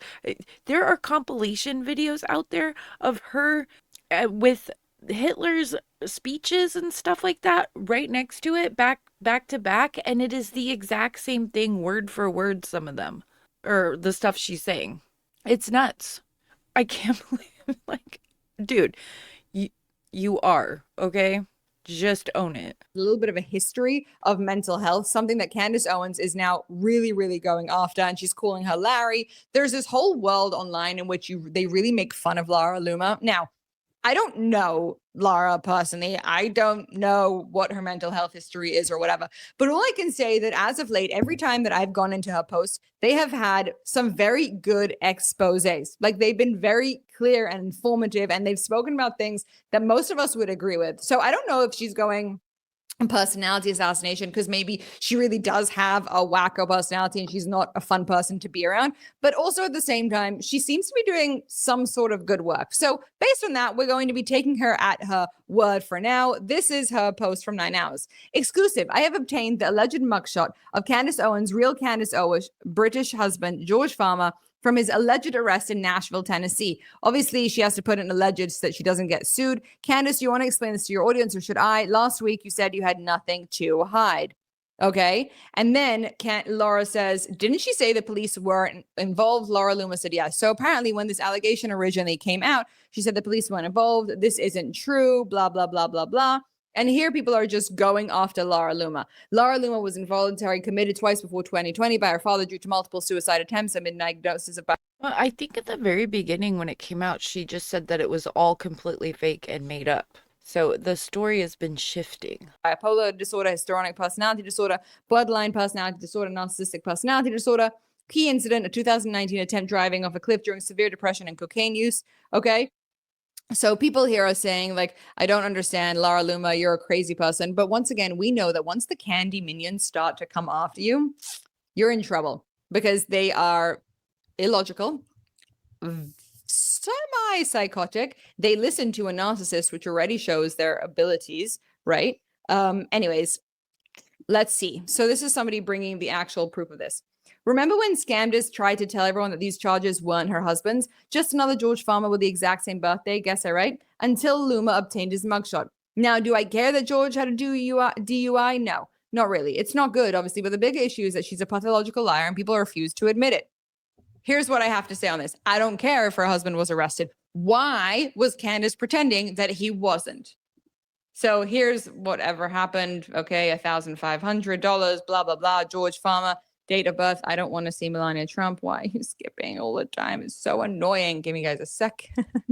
But unfortunately for Candace, even if Laura Loomer is not mentally with it, and again, I have no way of knowing because I am not personally friends with her, we do know that Candace Owens has a mad history of lying about things. Okay, so that was interesting. Now, I want to go back here. Okay, so Candace Owens's going independent thing has been one smear campaign after another, constantly attacking people, just being off the wall crazy, and that resulted in the lawsuit that is a defamation suit that the Macrones filed in Delaware against Candace Owens. And there has been some other stuff, but we're going to focus on that really quick before we get into the main topic that I want to talk about in this episode. So let's see what he has to say. He's a lawyer about the Macron lawsuit. I'm Nick Brooks, a California attorney, and today we're talking about the document side of discovery in Macron v. Owens, request for production of documents. Emmanuel and Bridget Macron sued Candace Owens in a Delaware Superior Court for defamation over an 8-part Becoming Bridget series and related content claiming Bridget was born male. Let's walk through what a request for production of documents is, when it happens, and the kinds of files. Now, remember, she did a series, and then because the Macrones sent her a cease and desist letter, she decided to punish them more by making the series longer. So that's kind of what she does. If you push back against her at all when she's attacking you, she then thinks you are deserved of more punishment. Both sides could be fighting over in this case. A very quick backdrop. The Macrons say Owens orchestrated a 200-plus page worth campaign of global humiliation, turning conspiracy claims about Bridget's gender and their personal history into profit-driven content. They also say she ignored 3 detailed retraction letters attaching French civil records and kept escalating anyway. In that kind of defamation case, the paper trail and the digital trail, scripts, emails, analytics, bank records are everything. A request for production of documents is exactly what it sounds like. A written demand that the other side hand over relevant documents, electronically stored information, or other tangible things, or let you inspect and copy them. Think contracts, emails, direct messages, financial records, internal memorandums, video files, analytics dashboards, the hard evidence you use to prove or disprove what a complaint alleges. Unlike interrogatories, which ask questions, requests for production of documents go after the underlying receipts and often require a statement about what was produced and what wasn't and why. Timing-wise, document requests live in the main discovery phase. In Delaware civil practice, parties typically serve them after pleadings are set and the court issues a scheduling order related to discovery. The responding party usually has about 30 days to respond and produce, subject to objections and privilege issues. In Macron v. Owens, once discovery opens, you'd expect aggressive requests for production on both sides, from the Macrons targeting Owens' content operation and from Owens targeting the Macrons' damage and background files. If you're the Macrons, your first wave of requests is about exactly what Owens created and who she talked to. Sample requests for production in this case could look like this. 1. Provide all scripts, outlines, drafts, and show notes for any video, podcast, or social media post in which you reference Bridget Macron's alleged gender or related conspiracies. 2. Provide all emails, text messages, and direct messages between you and any person concerning the planning, filming, or editing of content about Emmanuel or Bridget Macron. 3. Provide all communications you received from Emmanuel or Bridget Macron or their representatives, including retraction or demand letters relating to your statements about Bridget Macron's gender and any drafts of your responses. Those requests are aimed straight at intent. Who pitched the ideas, who warned her, and how the Becoming Bridget project actually came together behind the scenes. Next, the Macrons want the data and the money. Their complaint talks about a profit-driven campaign of global humiliation. So the obvious follow-up is, show us the numbers. Request for production. A profit-driven campaign of global humiliation for profit. Now, they will be able to tell that her audience and her views jumped up substantially when she started doing the Macron series. The Becoming a Man series. They'll be able to see that with the analytics and everything, because you can see it publicly. So, Production of documents might look like this. 1. Provide all documents reflecting view counts, watch time, click-through rate, and the audience geography for any video or post mentioning Bridget Macron's alleged gender or related conspiracies, including platform analytics dashboards and exported reports. 2. Provide all accounting records, invoices, sponsorship agreements, and payment statements reflecting revenue from advertising, brand deals, subscriptions, or merchandise tied to content referencing Emmanuel or Bridget McCrone. 3. Provide all documents sufficient to show gross and net revenue for your channels, shows, or podcasts for the period between March 1st, 2024 through July 31st, 2025. Producing that kind of material lets the McCrones tie alleged defamation to concrete reach and revenue instead of just vibes. Owens' team will send requests of their own, especially on prior litigation and the McCrones' damages story. In this case, sample defense side requests for production of documents could look like this. 1. Provide all pleadings, judgments, and appellate decisions from any French or other proceedings concerning allegations about Bridget McCrone's gender. 2. Provide all documents reflecting interviews, press appearances, or official statements by Emmanuel or Bridget McCrone addressing rumors about Bridget McCrone's gender. 3. Provide all documents supporting any category of economic damages you claim in this lawsuit, including lost speaking engagements, security costs, or business opportunities. Those productions give the defense ammunition to argue there was already a long public record on these rumors and to test whether the alleged financial harm lines up with the numbers. Big picture, requests for production in a case like McCrone v. Owens are about the receipts, emails, drafts, analytics, and bank records that either back up or blow up the story in the complaint. They're how lawyers move from the he said, she said to here's what the documents show. And in a defamation case, that can be the difference between surviving a summary judgment motion and getting the case thrown out. If you found this video helpful, please hit like so more people see it. Before you go, tell me in the comments. Okay, so I found that interesting. And there's tons of stuff you can see about the McCrone lawsuit, and we will probably get into just all the lawsuits as like one video in the future. Probably we'll see how it goes. But I want to get into the main topics. There was another scandal that broke out over another talent at the Daily Wire going on her own and going independent. And that would be Brett Cooper, who has very odd ties to Candace Owens. And it all happened very similar to the way that Candace Owens left and then built her independent platform. And I never really thought about this before, but I started thinking about it and looking into it a bit more, and I found some interesting stuff. So let me read to you about it first, like we always do. Okay, timeline and official story, December 2024 through January 2025. December 10th, 2024. So remember, Candace left in March. This was December. Brett announces on her YouTube channel that it's her last day hosting the comment section and working at the Daily Wire. She explicitly says, "It's not true that I'm being forced out. It was my own choice to leave," and she calls it bittersweet and praises her 3 years there. Early 2025, she launches the Brett Cooper Show, which was independent, and later signs on as a Fox News contributor and later interviews with Sean Ryan, etc. She frames the decision as personal, wanting creative control, better work-life balance, and feeling lost the previous summer while questioning her career path. No single blow-up moment, more like a slow realization that the Daily Wire contract no longer fit her life. Rumors exploded in the weeks before the announcement. Spats with Jeremy Boring over creative editorial direction, possible contract pay disputes, she was seen as underpaid relative to her growth, tension with her former best friend Maid of Honor, who became the new host of her old show, whispers that she was too friendly with Candace Owens, she liked post perceived sympathy on Israel-Gaza issues.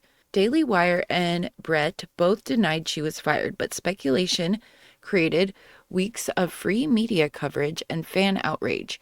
Candace immediately jumped in with multiple episodes, episode 120 right after the announcement and episode 138 later, defending Brett and accusing Boring of trying to bankrupt her via lawsuits on her way out.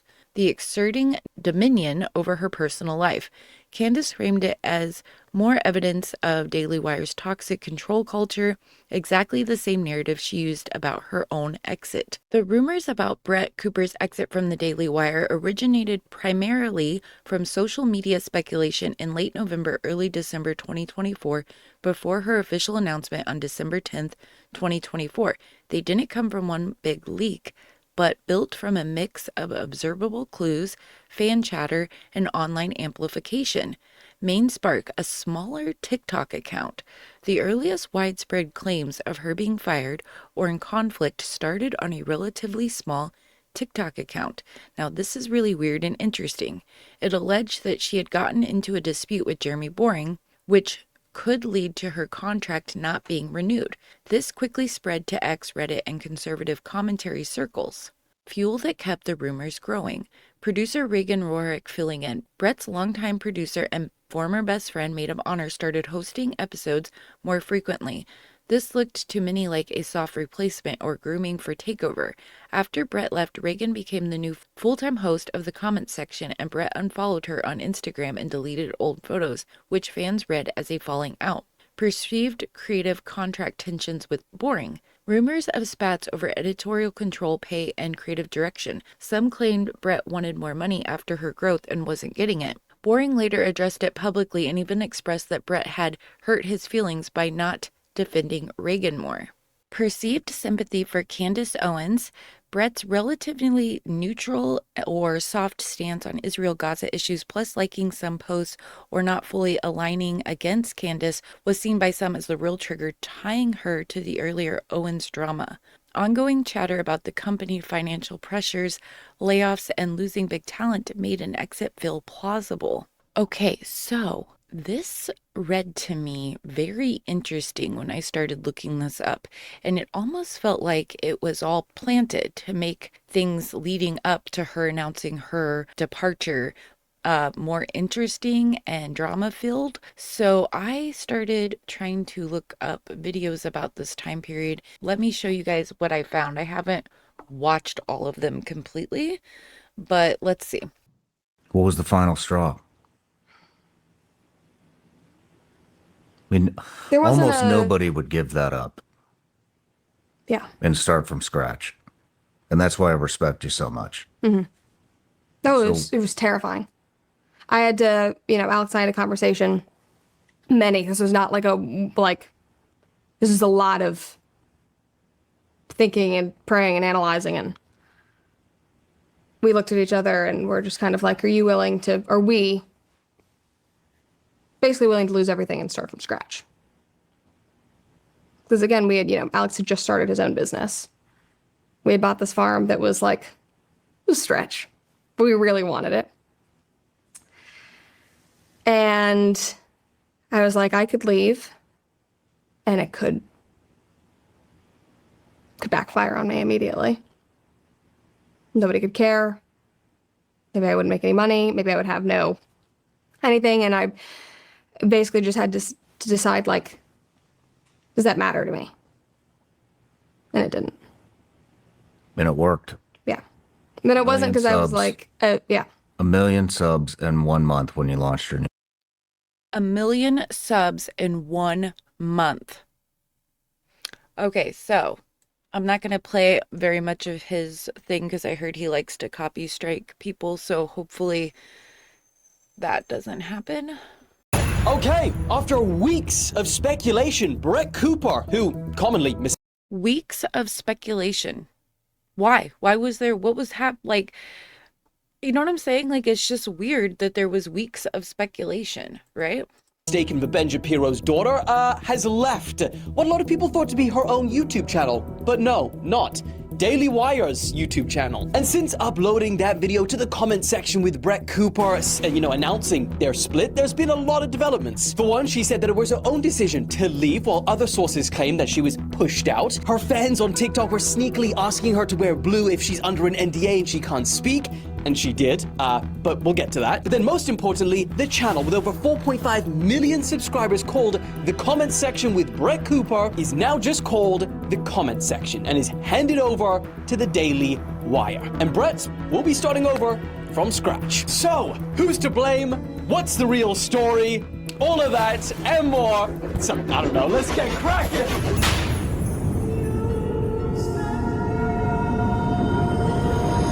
Okay, so if you clicked on this video, you probably know who Brett Cooper is. But if you don't, you know, she's essentially a conservative commentary YouTuber who has blown up over the past few years. And she very much exists in the sphere of Jordan Peterson, Candace Owens, Ben Shapiro, etc. She's been posting roughly twice a day for the past 2 years, with, of course, the help and the production side from Daily Wire. And if you don't know what Daily Wire is, it's a right-wing media company founded by Ben Shapiro and Jeremy Boring in 2015. According to The Spectator, the Daily Wire raised an undisclosed round of capital in 2023 at a valuation of north of $1 billion.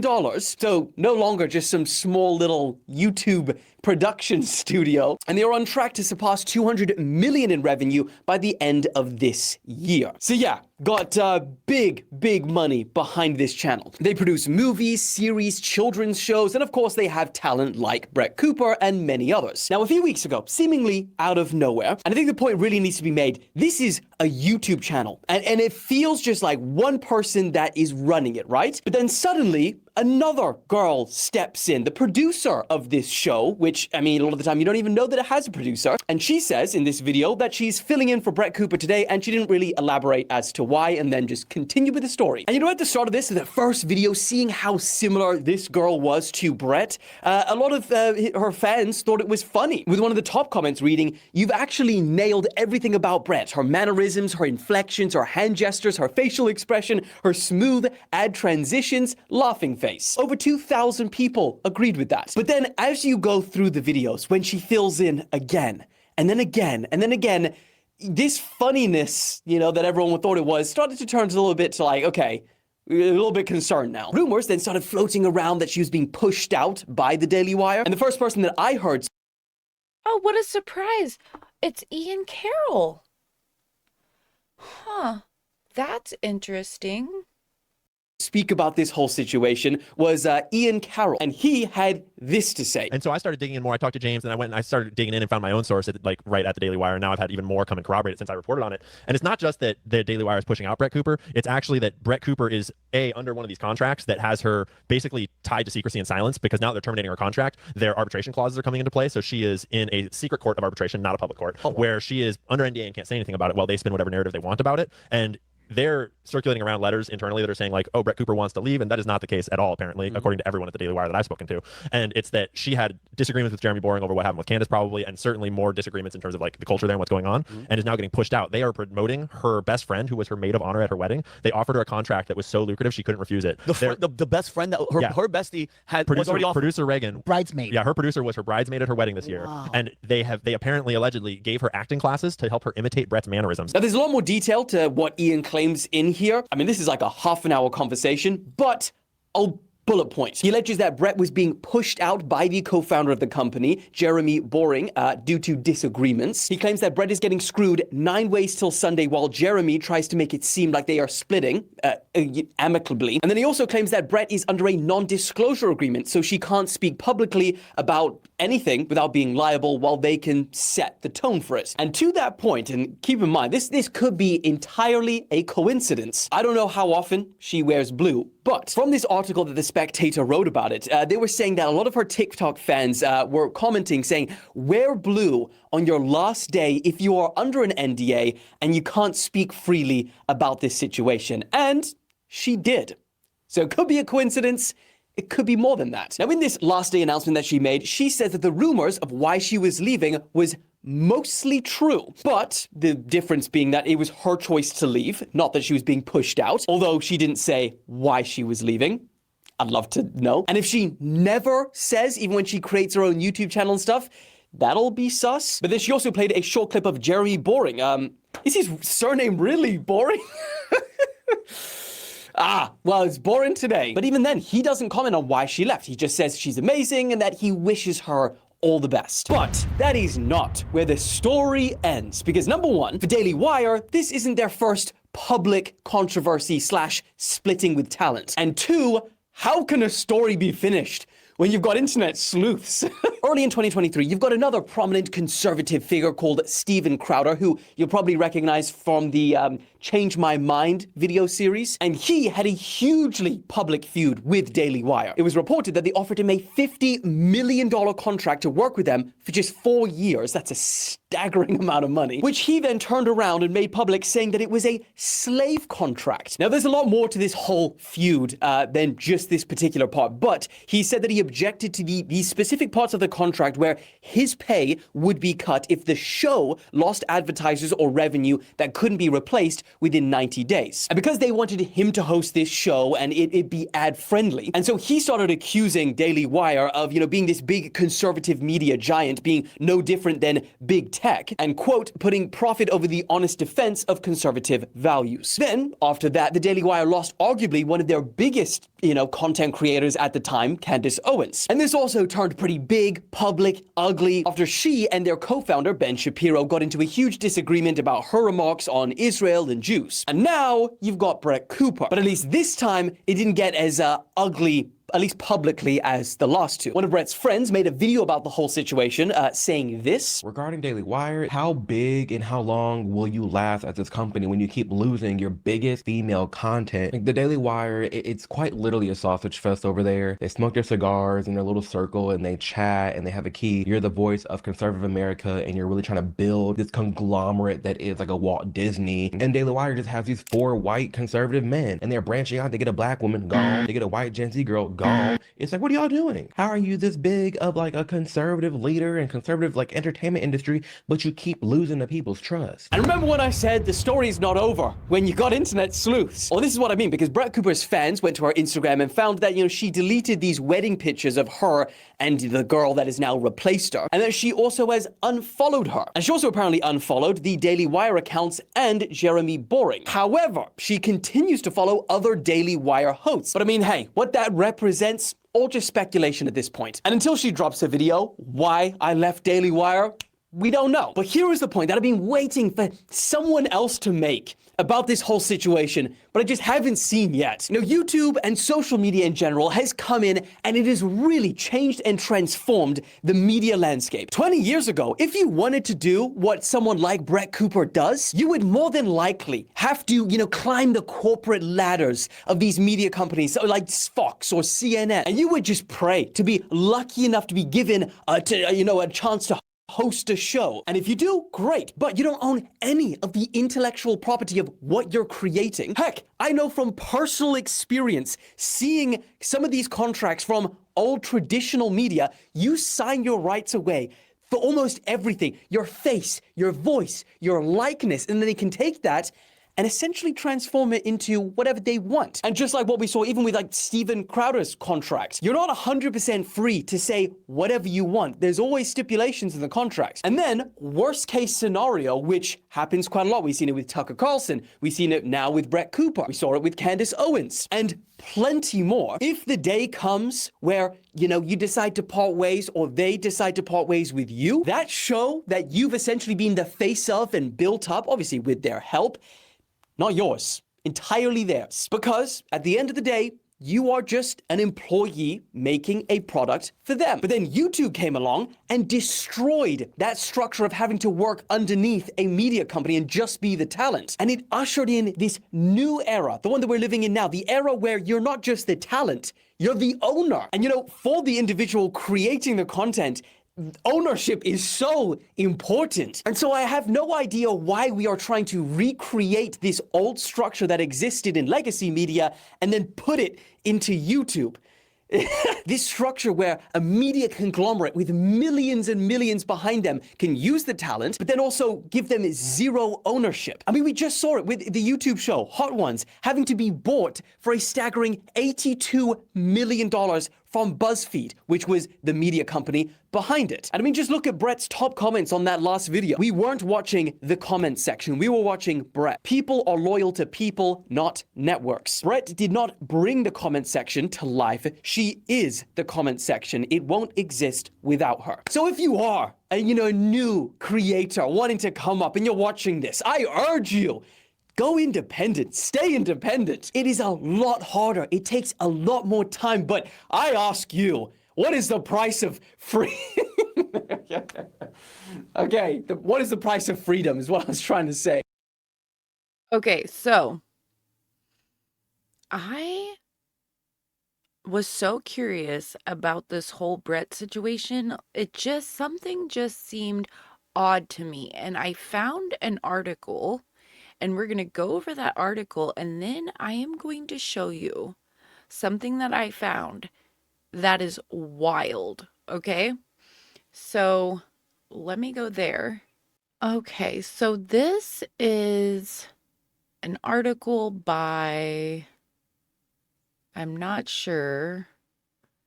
It's from the Cute North Georgian is the publication, and Ask Annabelle Anderson, maybe?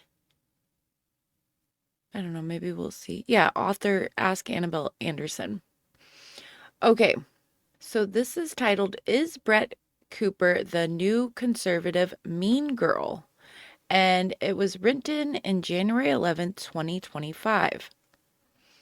I have no plans to watch the comment section, a production of The Daily Wire.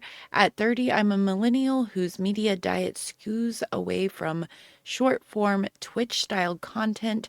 My cultural touchstones are more likely to emerge from casual browsing on Netflix or scrolling through X.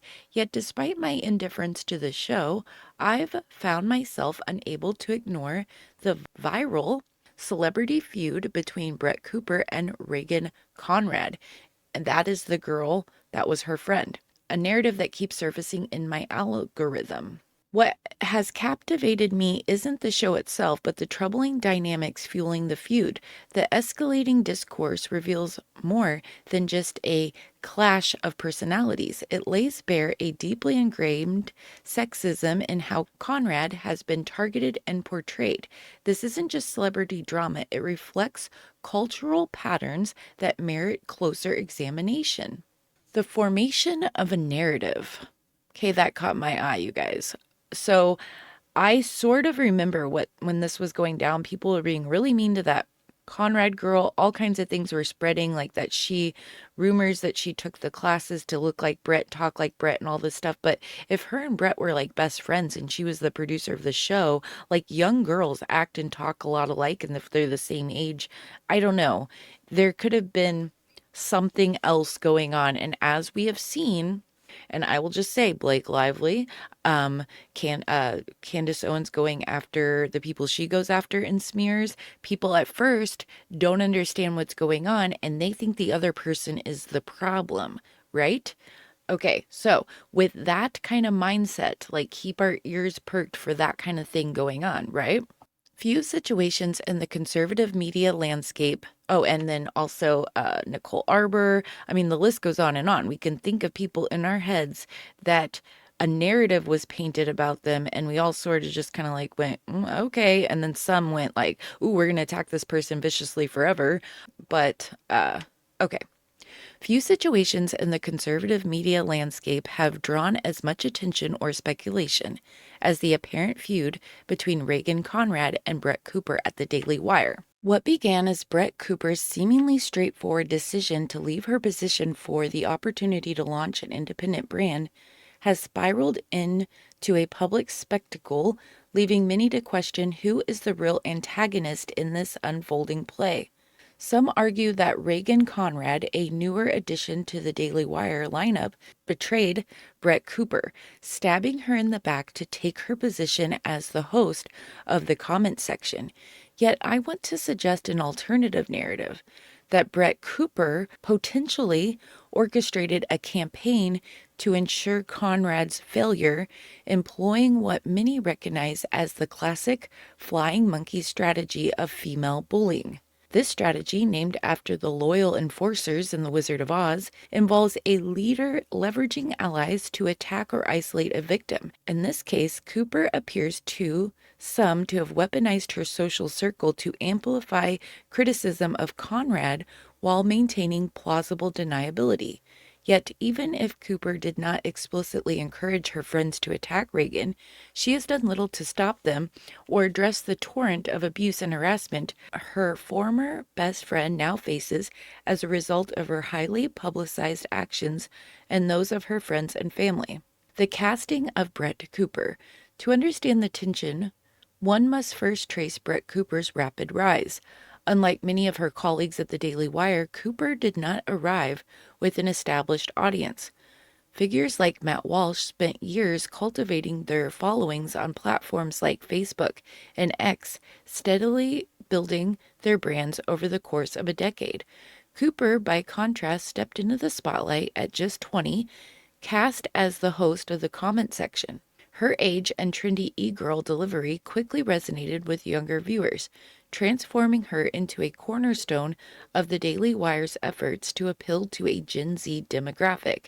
Now remember, they have her like it looks like she's in a bedroom. Like she's a teenage girl in a bedroom. That is how her set looked, and that she was sitting at her desk making videos. As her popularity soared, so did her connections within the company. She formed close relationships with several colleagues, including producer Reagan Conrad and podcast host Candace Owens. Reagan, who worked with Brett Daly, played a key role behind the scenes supporting her as the comment section became a breakout success. However, these bonds would later be tested as Brett's professional trajectory shifted. The shot heard around X. Rumors swirled for weeks leading up to Brett Cooper's departure from the Daily Wire, setting the stage for an announcement that promised answers but delivered more questions. Now, why were rumors swirling? Why? That is so weird. Or is it? Because wait till you find out what I have found out. When Cooper revealed her decision to leave the organization and launch her independent platform, anticipation turned into intrigue. Her demeanor during the announcement fueled speculations. Viewers noted her simmering anger and the resentment that seemed to bubble beneath carefully chosen words.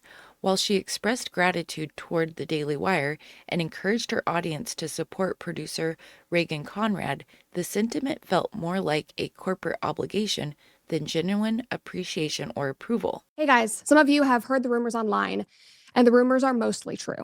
Today, December 10th, will be my last day hosting the comment section and working for the Daily Wire. It is not true that I am being forced out. It was my own choice to leave. And believe me, this is bittersweet. I have had the most unbelievable 3 years helping to craft the show, building this community, and telling stories and sharing the truth every day. Through the comment section, you all have made me braver, more articulate, more thoughtful, more hopeful than I could have ever imagined. And I'm grateful that we spent this time together. And I'm grateful that the Daily Wire gave us a platform to grow this community. But at this point in my life, I am ready to take on a new direction, both personally and professionally. This means new challenges and new endeavors, which I will share with you soon. As for this show, the comment section will continue with the Daily Wire. My producer, Reagan, is taking over as host of the comment section, and I wish her and the Daily Wire all the best. We have had 3 great years, and I am proud of what we've accomplished together. Leaving this show and the platforms that we've built is hard, but I'm very excited for what's to come. Knowing that we have brought so many people together in laughter over these last 3 years means the world to me. I appreciate all of you, so let's chat again soon, but in the meantime, go touch some grass, kick some rocks, and we'll catch up shortly. And now for some final thoughts from the God King himself, Jeremy Boring. Bittersweet indeed. We're sad to see Brett go, but we're excited to see her take the next step in her journey. Brett's an amazing talent, both as a personality and as an actress. It's been a pleasure to see her bring the comment section to life these last 3 years, and her performance in the Pendragon cycle is sensational. I'm certain that whatever Brett creates next will be filled with the same joy and laughter and heart that she's brought to all of her work at the Daily Wire. And we wish her nothing but the best. So, my friends, while I have you here, I thought we could run it back one last time with the comment section. And last night, I was sitting at my laptop. Okay, so let's continue on. Adding to the intrigue was her choice of attire, a striking cerulean blue top. To the uninitiated, it might have seemed innocuous, but for her dedicated followers, it was a signal, a response to a fan-driven request. In the last days leading up to her announcement, viewers had flooded comment sections with a peculiar ask: wear blue if you're leaving under circumstances you can't fully explain. Her decision to heed that request seemed to confirm what many had suspected, that her departure was not amicable, as it appeared on the surface. Yet why would Brett Cooper feel ill-used? What other 20-year-old is plucked from relative obscurity, invested in with volumes of cash, and cast into a lead role of a video podcast and in the television series The Pendragon Cycle? Even if contract negotiations did not unfold as Brett had hoped, or if Jeremy Boring placed significant pressure on her, joining the Daily Wire meant stepping into the big leads. According to the infamous secret recording released by Steven Crowder during a discussion where Crowder entered into bad faith negotiations for a Daily Wire contract, the company is transparent with its talent about the demanding workload and the expectation to work tirelessly. What Boring controversially referred to as being wage slaves in the early stages. Was Cooper ungrateful for the platform that launched her as a wealthy, prominent, rising star? That might be understandable if she was deeply betrayed, but the facts suggest otherwise. It is indisputable that she was not forced out of the Daily Wire. Moreover, a leaked letter purportedly written by Jeremy Boring surfaced on the Brett Cooper subreddit. The letter, seemingly validated by one of the subreddit's administrators, cites an anonymous but trusted source and suggests Boring was keen for Cooper to stay, apparently making multiple offers to retain her. Despite this apparent effort and the significant financial and personal investment the Daily Wire made in her career, it seems Brett Cooper felt betrayed, however. Okay, let's see if we can see this. Does this get bigger? Okay, it doesn't. So I will read it to you guys. I've contacted someone who is a reliable source but wishes to stay anonymous. They've confirmed these emails are real and the ones they received. Okay, Jeremy Boring, all staff DW Ventures. Team, there appear to be a couple videos going around making a bunch of unsubstantial claims about the company. Unsurprisingly, they seem to be from accounts generally hostile to the Daily Wire and our mission. I haven't watched the videos personally, but I've been briefed on the kinds of claims being made, and I want to address them here. Like most rumors, this round is filled with some partial truths and several outright falsehoods. I will endeavor to clarify them all here. The first claim is that Brett Cooper is leaving the Daily Wire. This is likely true. Brett has asked to leave, and we have been negotiating the terms of such a separation with her for several months. While it isn't certain we will come to an agreement, we have been working in good faith toward that end. The second claim is that we are forcing her out. This is not true in the slightest. We have made very clear to Brett that we would hate to lose her. We have made several offers to try to keep her. Brett is a unique talent and we will not be happy to see her go. But she seems to feel her next chapter should be outside of the Daily Wire. Business does not always go the way we would like it to go. Talent comes and talent goes. Employees come and employees go. Great hands add value for a season and then move on. Great investments of time and effort and money pay off, except the times they don't. This is the natural cycle of things in a dynamic business, one we must learn to take in stride. Okay, so this raises a compelling question. Why? The full truth may remain elusive, shielded by the company's non-disclosure agreements. However, certain clues offer insights that help piece together at least part of the story. Okay, here's some more of the email. The last bit of the rumors are about me personally, that I'm bugging the office crazy, that I have a huge ego. I would think that wearing Gucci, shooting a flamethrower indoors, and calling yourself the lowercase God King is pretty obviously self-deprecating, but I guess not everyone gets the joke. That I'm bought and paid for by the Jews, if only. To these and other slanders, I can only say this. It comes with the territory. I chose to be the front-facing CEO. Like everyone who plays a role in public life, I'm going to be the target of all kinds of criticisms, some valid, some not. And everyone likes to take shots at the big dogs.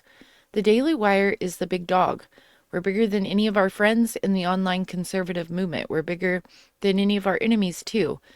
That won't always be so. Empires rise and empires fall. When you're small, they root for you. When you're on top, they root against you. But remember this. This sounds exactly like Jeremy. I have no doubt that he wrote this email. But remember this. It's when you're on top that you can do the most good. The Daily Wire is a force of good in this world. We do not cater to the crowd, nor do we lord over the audience. We try to be lowercase r Republicans attempting to balance between representing and leading the movement. We don't always succeed, but we have made more of an impact than virtually anyone has these last 9 years, and we ain't finished yet. To quote the bard, haters gonna hate, hate, hate, hate, hate, and I'm just gonna shake it off. Shake it off and keep working harder than anyone else to accomplish more than anyone else on behalf of the values we cherish most. We will keep telling the truth even when it doesn't seem popular. We will continue cultivating talent. We will continue creating talent. We will continue creating culture. We will take the blows as they come, and we will celebrate the victories God has been gracious to allow us to play a role in. All the rest is noise. Don't let it get you down. And please congratulate Reagan on this amazing new chapter, Jeremy. After witnessing her cousin being ripped, okay, so let's go back up here just so we can remember where we were. However, certain clues offer insights that might help piece together at least part of the story. After witnessing her cousin being ripped to shreds by the internet, as she described it, Riley Conrad, a fellow conservative influencer, shared her perspective in a now deleted TikTok video. What began as a personal conflict between Brett Cooper and Reagan has evolved into a situation where their families are publicly defending them rather than the two addressing the issue directly. However, the Conrads find themselves at a distinct disadvantage, lacking the public prominence of the devoted following that Cooper has cultivated. Now, remember what I told you about parasocial relationships, okay? Don't you guys try that with me, okay? I'm not a person you should do that with. I say crazy things. I have really weird thoughts. You guys don't want to be aligned with me like that, okay? We're going to be just friends, and we're not going to be parasocially attached to each other, okay? According to Riley Conrad, Brett Cooper allegedly expected Reagan to quit her position at the Daily Wire to join her in launching a new venture. If Reagan's account is accurate, this plan could potentially have left her facing months without stable income and a significant reduction in wages. In contrast, Reagan valued the security of her job at the Daily Wire, taking a more cautious and pragmatic approach to her career. Okay, this, I guess, is the now deleted. Let's see what this says. But the moral of the story is that Reagan's not at fault even slightly, and the internet is disgusting towards Reagan right now, and it's also disgusting how Brett has handled this because she's just fostered hate towards Reagan. Another person claiming to be a friend to both Reagan and Brett gave a completely different account of events, and you guessed it, Reagan is the villain in this person's story, and I'll read it to you guys. For the first time since the Daily Wire drama with Brett Cooper and Reagan Conrad started, someone is coming out to talk about it, and this new revelation paints Brett Cooper in the worst colors, probably because the person talking is from Reagan's camp. Hey guys, and welcome to today's video, but before we continue, please show me some love by hitting the subscribe button to bring me closer to my goal of reaching 1,000 subscribers. Thank you so much, and let's get into it. Now, if you don't know what's happened so far, Brett Cooper, the beloved host of the Daily Wire's hit show, The Comment Section, left the show unceremoniously and was replaced by her friend and maid of honor, Reagan Conrad, who, might I add, has been struggling to keep the show afloat, with her videos not being able to break 100,000 views, despite having over 4 million subscribers. The subscriber count itself is drastically reducing as people are unsubscribing to the Daily Wire and leaving nasty comments in solidarity with Brett Cooper, who they believe was unjustly booted out of the show and betrayed by both Daily Wire and her best friend Conrad. I call her the best friend because, hey, she was Brett Cooper's maid of honor at her wedding. While on the other Okay, so it says could not find the original video, so hopefully this has the original video in it. hand, Brett's new YouTube channel has raked in over 500,000 subscribers without uploading a single video. So let's dive into this strange video that claims to have the truth about the Daily Wire scandal. A young woman claiming to be Reagan Conrad's cousin posted a video on TikTok a few days ago, giving an account of what she claims is the truth about what transpired between the Daily Wire, Brett Cooper, and her cousin. But for some reason best known to her, she did not keep the video up for long and soon took it down. However, if there's one thing we know about social media is that whatever you post on there becomes immortal. So even if you delete it, it will still exist because someone somewhere will have a copy. So of course, her video was downloaded and posted on Reddit when she deleted it, and Spill the Tea has a copy, of course. But before I say anything, let's watch the video. Over the past week or so, I have watched the internet completely rip my cousin to shreds over something that is the furthest thing from her fault. And I've watched the one person who should have been in her corner and could have changed the narrative sit back and stay completely silent. So I, for one, am not going to stay silent, and I'm about to tell you exactly what happened. I'm Riley Conrad, and my cousin is Reagan Conrad, who works for the Daily Wire and is the current host of the comments section on YouTube. The previous host was Brett Cooper. If you're unaware, the internet, especially Brett Cooper stans, have been up in arms over the fact that Brett Cooper recently decided to leave. There's been a lot of speculation over what happened, why did Brett leave. The speculation unfortunately turned into rumors, and then the rumors were taken and ran with. And then my cousin just began to get hated on. And it's actually crazy the things that people are saying. And I want to set the record straight because unfortunately, while Reagan and Brett were best friends, Brett has just sat back and watched this happen to Reagan. And in fact, she removed all of her posts with Reagan on Instagram and eventually unfollowed her too, which obviously made the internet even more skeptical of Reagan. And it's just plain wrong because Reagan has done absolutely nothing but support Brett her entire career at the Daily Wire so far. Here's what really happened. Brett chooses to leave over reasons that legally I don't believe I am allowed to say, so I'm not going to touch on them. And honestly, that's Brett's story. So here's where Reagan's part comes in. Reagan was the producer of the comments section. Like I said, they were best friends. So whenever Brett decides to leave, Brett recommends to the Daily Wire that Reagan step in and be the substitute host for a period of time. So Reagan, with her friend's blessing, decides that she is going to do this, and she loved it. Reagan has always loved the Daily Wire. While Brett decided to step away, Reagan has always really enjoyed her time there. And I personally have witnessed how much Reagan loves to do research on Republican media. She loves all things Republican news.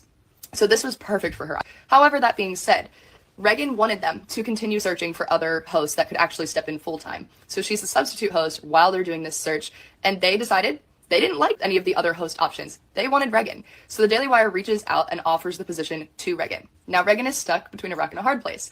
Brett has told Reagan that she wants Reagan to come with her, to leave the Daily Wire with her. And she told her that she could be her producer. However, that being said, it would be months before Brett knew of what she wanted Reagan to exactly be doing. It would be months until Reagan got paid by Brett. And also, Reagan would not be getting as much pay from Brett, that's for sure. The Daily Wire is able to pay her a great sum of money. Brett wouldn't be able to pay her quite as much. Now, my cousin is doing fantastic in life, but I don't know about you. Most people cannot just take several months off of work and then also take a massive pay cut when they have expenses. So all of that considered, along with the fact that Reagan loves what she's doing, she believes in the Daily Wire, and she really enjoys being in front of the camera. She loves it. You can watch, guys. Like, everybody's accusing her of having acting classes. I can tell you, that is how Reagan's always been. That's how she's always spoken. Yes, maybe they have some of the same mannerisms. They've been best friends. Who of you has a best friend and doesn't start kind of talking like them? You usually have the same lingo. So the acting classes... It's the same thing that I thought of. Like, young girls do that. I mean, it's not abnormal at all. Rumor. It's just that. It's a rumor. Reagan has never had acting classes. She literally just does speak that way. That's how she is. Anyways, you can tell she loves it. She loves being in front of the camera. So she decides, even though she's between a rock and a hard place and does not want to offend Brett, she decides to take the position because she's meant for it, guys. And she used to be so afraid to speak up about her views. She actually came to me at one point when I was starting to do social media and I was always talking about being a Republican and talking about my views. She came to me and said, Rye, how do you do that? Like, how do you unashamedly talk about your views and not worry about offending people? And I was just like, you can't worry about it. Like, you got to be true to yourself. She grew from that over the course of the Daily Wire, being able to completely speak up about her feelings, speak up about what she knows, and be such a solid voice for Republicans, especially young female Republicans. So Thanksgiving comes around and Reagan is dealing with this, do I take it, do I not? She wanted to take it so badly, but you should have seen us in the basement of my grandparents' house, her being an emotional wreck, not wanting to upset Brett. That was her only concern. And I said, take away Brett's feelings, what would you do? She said, I would take it. I would love to take it. But if you include Brett's feelings, she didn't want to hurt her friend. But that being said, her friend decided to step away. It's different if Reagan shoved her out. It's different if the Daily Wire forced her away. But she didn't. Brett chose to leave, and there was this open position that was then presented to Reagan as, do you want this? After multiple weeks of searching for somebody else. So Reagan takes the position. And I said to Reagan, if Brett is a true friend, she will still be in your corner. If she is not, then she was never a true friend to begin with. I can understand Brett being hurt. I can understand Brett wanting Reagan to follow in a way, but Reagan is her own person, and she is meant for this role. You can't force people to do what you want them to do, and then if they don't do it, stop being their friend. So I was hoping in good faith from what I had seen of Brett, that Brett would make the right decision and still support Reagan. Well, here's what happened. So obviously Brett puts out that video about stepping away from the Daily Wire and Reagan's going to be a great host, blah, blah, blah. That's all she said. Fair enough. Well, then Brett decides to remove all of the posts on her social media with Reagan. And I was like, that's low.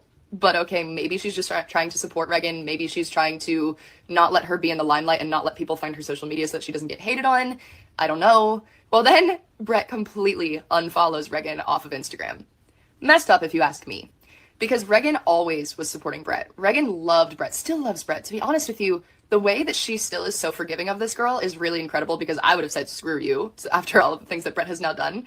But she's still so loving towards Brett, and in fact has several times on YouTube already in Regan's first few episodes very vocally supported Brett. She always supported Brett whenever she did the show, and she was so vocal about the fact that Brett was talented and Brett was a genius and blah, blah, blah.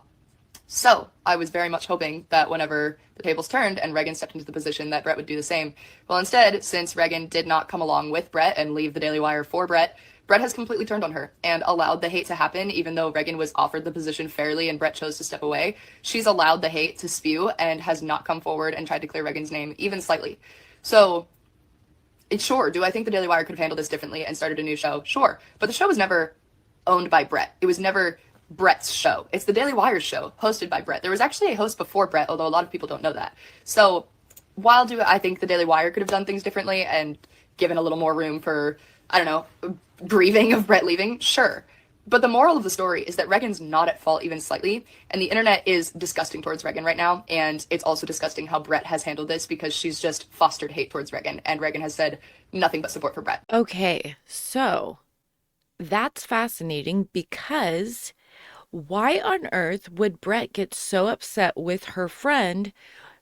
Brett wanted to leave. She wanted to go and be independent. She probably saw how well Candace did going independent, right? It's a lot more money than probably what they're paying you. So she probably wanted to go independent. So why would she get upset if Brett decided to take a really good offer to fill the spot in that show? It is a show that was started by Daily Wire and is owned by Daily Wire. So why wouldn't they put someone in there to fill it? And if Regan had been filling in during certain times, maybe she was a good fit. Well, I mean, I don't get what the problem was. Okay, so let's continue with the article. This raises an important question.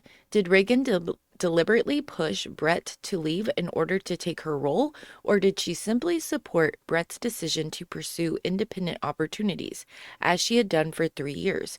From what I've gathered, Regan initially stepped in as a substitute for Brett while she filmed the Pendragon cycle. After Cooper's departure was confirmed, other individuals auditioned for the position, but Jeremy Boring ultimately wanted only Regan.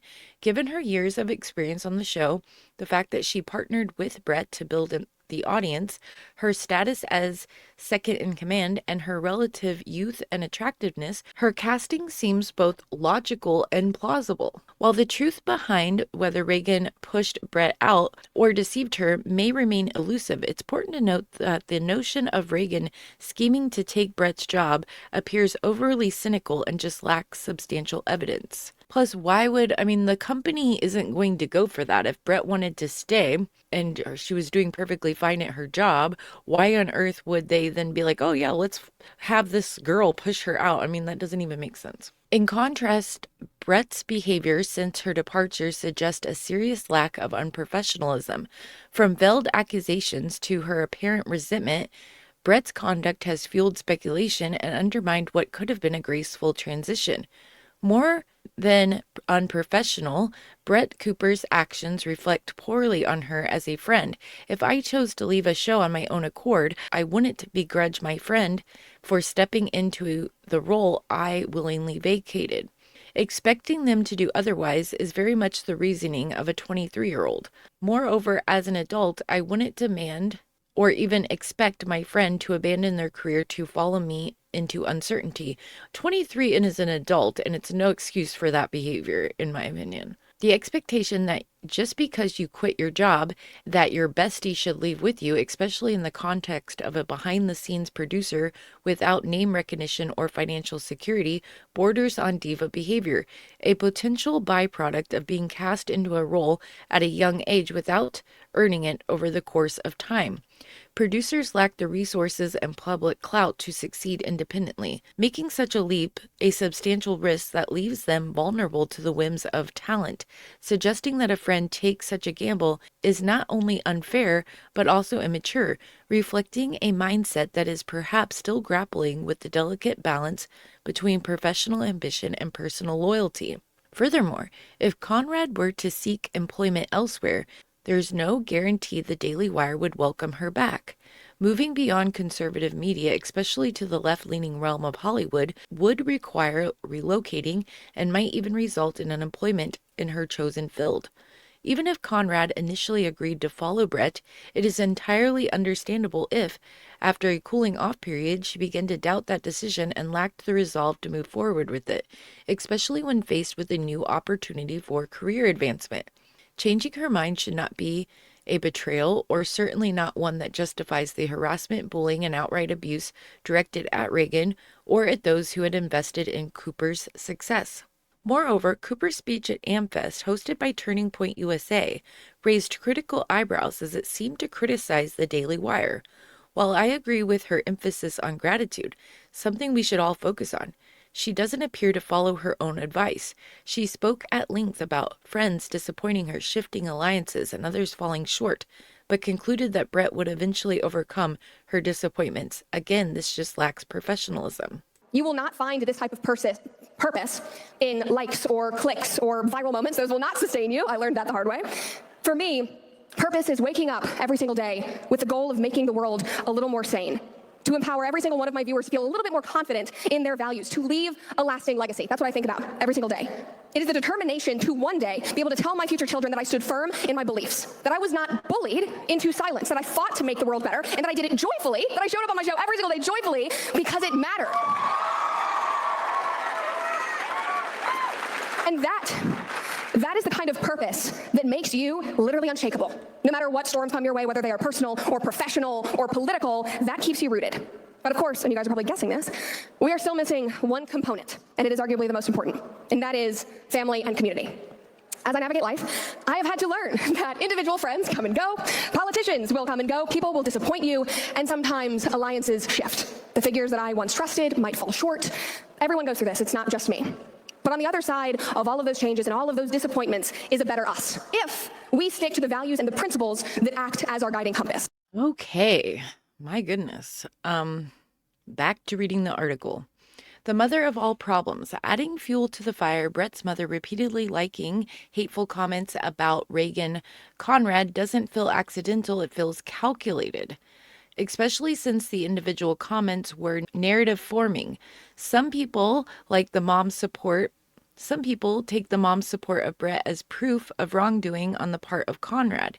Yet, isn't it also true that Brett was emancipated as a teenager due to an unsafe home environment? A mother would do better not to provide unqualified support. However, absent or neglectful parents will often offer unrestrained backing simply to win their child's favor or to adopt the facade of a mama bear. Such accusations subtly drop those Taylor Swift-styled Easter eggs for Brett's audience, signaling accusation without outright saying it. This strategy, whether intentional or not, allows Brett to distance herself publicly while quietly encouraging a narrative that paints Reagan as the antagonist, which much of the internet appears to believe. This belief gains further credibility from the fact that Brett unfollowed Reagan, the Daily Wire, and Jeremy Boring, yet continues to follow hosts who remain in her favor. No matter how many acting classes you take or watch Brett's old videos, you will never be Brett. It's sad that you took the money and snubbed your best friend. I hope the amount of money DW offered was worth your friendship with Brett. You lost a good one.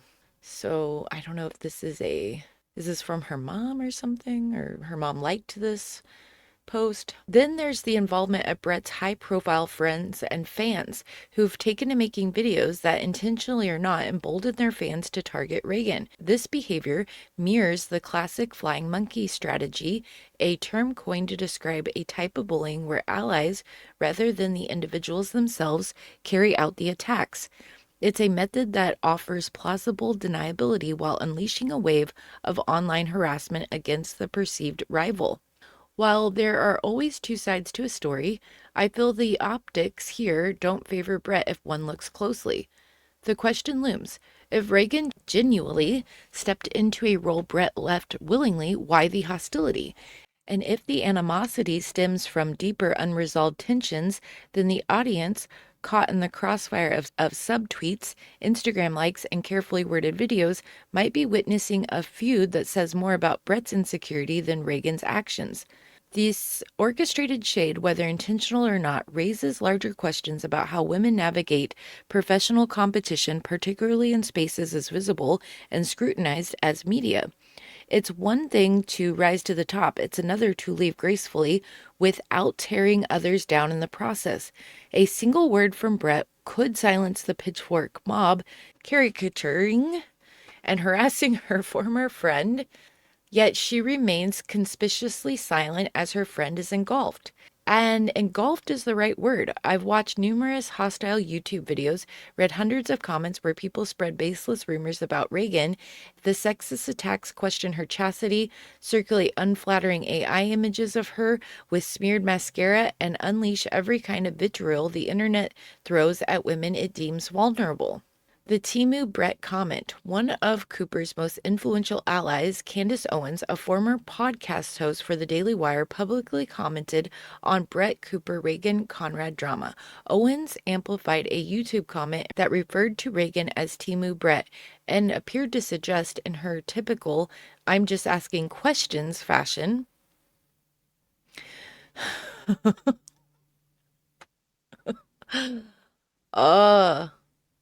that some people say Reagan had stabbed Cooper in the back, all while dramatically gesturing with crazy eyes and a strange stabbing motion. All right, guys, unbelievably, this is the last episode of the year. I'm just doing it from my laptop. It feels super organic, sort of back where we began. So many things to discuss, so many things happening. First and foremost, I don't know if you guys have caught this. Somebody legitimately tried to murder Nick Fuentes last night.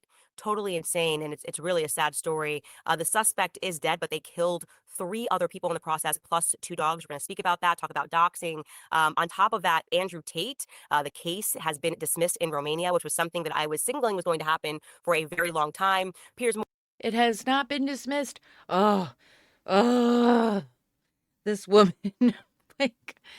Morgan and me just did an interview, and it is going absolutely viral. I'm really proud of it as something that I am doing at the very end of the year. It feels like the right interview to share with the world, so we'll discuss that. But first, we absolutely must discuss the comment section at the Daily Wire, because honestly, what was the Daily Wire thinking? This is crazy. They premiered Brett Cooper clone, and it's going about just as you would imagine, meaning it has been an abject failure. Let's discuss all of that coming up right now on Candace. All right, guys, so first let's just recap everything that happened. It's been a very long 10 days. 10 days ago, Brett Cooper announced in a somewhat emotionally strained video, I think that's putting it lightly, that she was leaving the Daily Wire. It was actually her and the CEO of the Daily Wire, Jeremy Boring, in this combo video. Let's just reflect on that. Take a listen. Hey guys, some of you have heard the rumors online, and the rumors are mostly true. Today, December 10th, will be my last. Her best friend and maid of honor, which ton of video. It seemed like they were being held hostage potentially by their lawyers. But as far as splits go, it was handled professionally. But then there was a ton of innuendo. And I should say, by the way, this innuendo was leading up to the moment of the split. People were suggesting that actually Brett Cooper had gotten knifed by her best friend and maid of honor, which, by the way, fact-checked true. It was indeed her maid of honor that was announced to be taking over the comment section, a young woman named Reagan Conrad. And the internet was very upset about this, but there was no confirmation that came from Brett per se until after her announcement. Then the internet started interneting and recognizing some things. First and foremost, they recognized that Brett Cooper unfollowed Reagan. Okay, that is a major sign. Obviously, this woman was in her wedding in April. Now all of a sudden, Brett Cooper has completely unfollowed her. That kind of signal that a little more went on behind the scenes. On top of that, Brett Cooper also unfollowed the Daily Wire, and she unfollowed Jeremy Boring. So yeah, like I said, some blood in the water. But then the ultimate confirmation came. The mother of all bombs. And when I say mother, I mean the mother of Brett Cooper. Some internet sleuths had noticed that Brett Cooper's mom, a woman named Diane Cooper, was liking some interesting posts. And I'm going to read you which post it was that she liked on Instagram. It was a comment that was being directed to Reagan. It reads, "No matter how many acting classes you take or watch Brett's old videos, you will never be Brett. It's sad that you took the money and snubbed your best friend. I hope the amount of money DW offered was worth your friendship with Brett. You lost a good one. So yeah, a little bit of drama went down. Moms don't hold back at all on the internet. And if this is how it went down, obviously you can imagine you're a mom. It's the big day. Your daughter's getting married. She's next to her best friend, someone you think is her best friend, Reagan, whatever, walking down the aisle next to her. And then all of a sudden, just completely stabbed in the back. Completely crazy. But it turned out that really, if you think about it, didn't really matter whether or not it happened if everyone was going to move on from it until, okay, like I said, friendships end, they fall apart, women are awful. You listen to my podcast, I say all the time, women are awful. I've seen women do so many awful things. But what happened next was something that I think none of us were actually thinking was real. I thought that was genuinely, it was. How dare you, Candace? How dare you? You are the reason why women are so awful. The stuff you do, you portray the worst parts of women traits. Internet conspiracy. It was so shocking because the internet very strongly signaled, whatever you do, Daily Wire, don't do this, right? Don't try to have this young woman, Reagan, pretend to be Brett, because that would be very weird, obviously. You cannot train somebody to be somebody else and think that the public is not going to notice this. And like I said, I thought it was conspiracy. I said there's absolutely no way that management is going to roll out Brett Cooper clone. If they're going to do the show with Reagan, they're going to build a different show around her that features her personality and not Brett's. And like I said, there were so many people on the internet signaling to them, don't do this. It's super creepy. Here is just one example of that. This YouTuber is called Decoy Voice, and he really spells it out. Take a listen. I was talking to a girl with the family I was staying with before. She's like an 18-year-old chick that loves Brett Cooper. She's a total super fan. And she was like, yeah, the Reagan episodes are kind of weird. Welcome back to the comment section. So obviously. Wait a minute. What? Did she not know who Ian Carroll was at this time? Here is just one example of that. This YouTuber is called Decoy Voice, and he really spells it out. Take a listen. Decoy Voice? Okay, I'm going to have to try to figure out what that's about. I was talking to a girl with the family I was staying with before. She's like an 18-year-old chick that loves Brett Cooper. She's a total super fan. And she was like, yeah, the Reagan episodes are kind of weird. Welcome back to the comment section. So obviously, I talk car brand into a whole new stratosphere of woke confusion. I'm concerned about feminism. I'm concerned about the growing gender divide. But before we get into today's episode, make sure you like this video. Before we dive into this episode, though, make sure that you like this video if you have not already. If you've not already. As I understand, two best friends are going to have similar mannerisms, but you can't convince me this isn't done entirely on purpose, as this just... Okay, that guy's name is Decoy Voice. Okay. Well, this is how you talk on videos. You could probably take almost any girl who's trying to do a very professional YouTube video like and this age group and everything, and they're going to be similar. I mean, okay. All right. Back to the article. It's worth noting that Owens, who parted ways with the Daily Wire over her controversial views, including open anti-Semitism, moon landing denial, and the bizarre claim that the French president's wife is allegedly a man, has her own grievances with the company. She seemed to relish both Brett's departure and Reagan's suffering, practically clicking her heels at the discomfiture of her former company. Yes, she gets very happy about that. She gets really happy when anybody she dislikes and that she victimizes gets hurt. She really gets joy over that.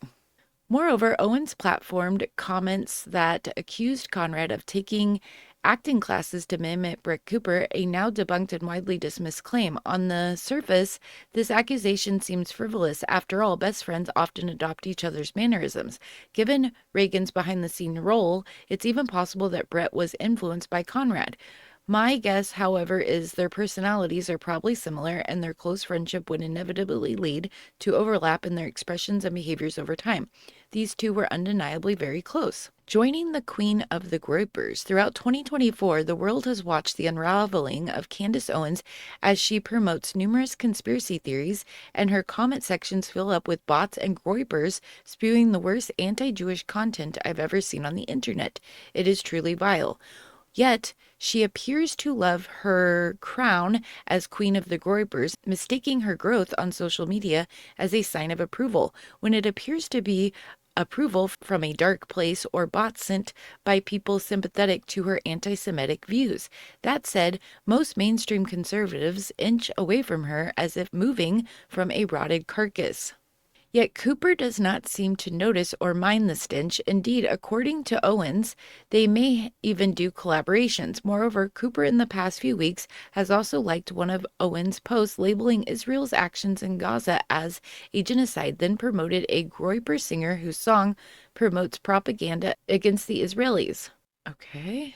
Conclusion. Look, I don't hate Brett Cooper, and honestly, I sympathize with her because I've been 23 too. At that age, if I had quit a job, I might have expected my best friend to follow me, but I hope I wouldn't have stood by while people humiliated and abused someone I once considered my closest ally.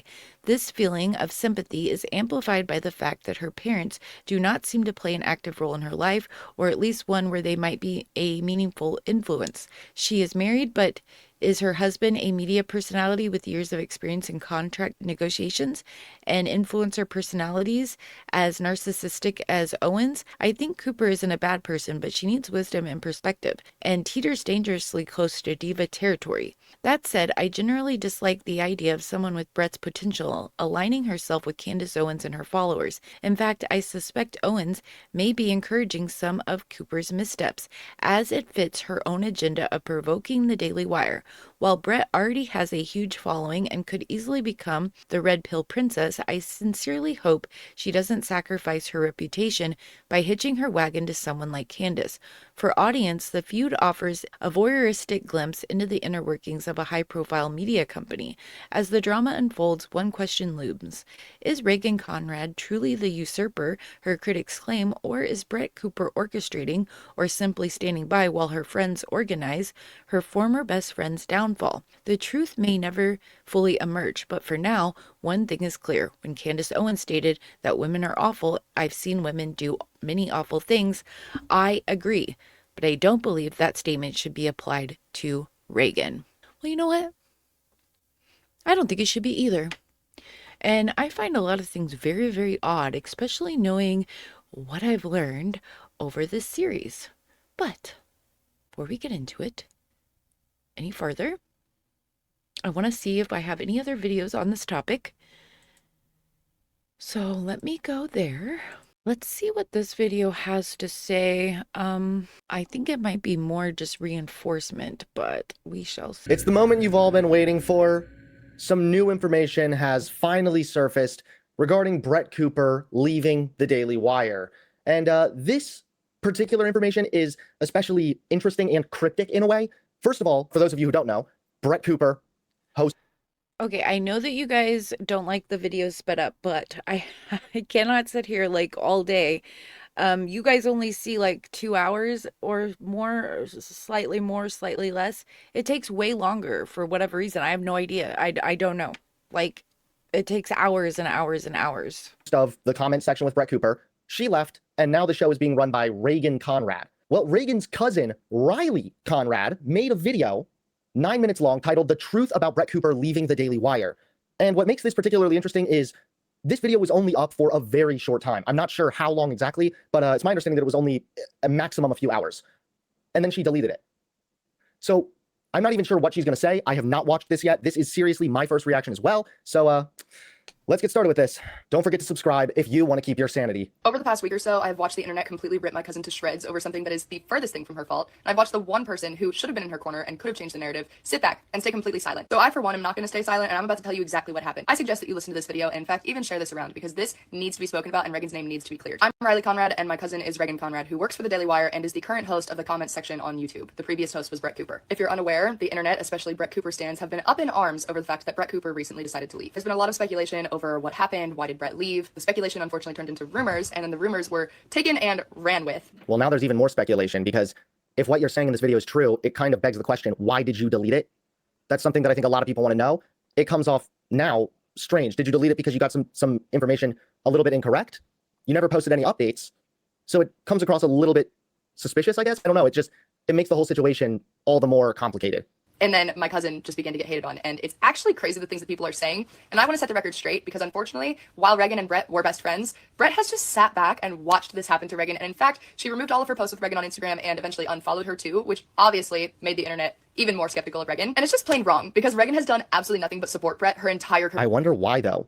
Like, is this going to be just saying Brett Cooper's a bad person? Because, I mean, I really wouldn't be very surprised. It's rubbing me the wrong way. I'm about to talk. Here's what really happened. Brett chooses to leave over reasons that legally I don't believe I am allowed to say, so I'm not going to touch on them. And honestly, that's Brett's story. But moral of the story, Brett decided to leave. 100% Brett's decision. And Brett said that herself, although people aren't believing that. I do understand the circumstances are a little weird, but Brett chose to leave. That is what you need to know. And the rest of the story I'm about to tell you. So here's where Regan's part comes in. Regan was the producer of the comments section. Like I said, they were best friends. So whenever Brett decides to leave, Brett recommends to the Daily Wire that Regan step in and be the substitute host for a period of time. So Regan, with her friend's blessing, decides that she is going to do this, and she loved it.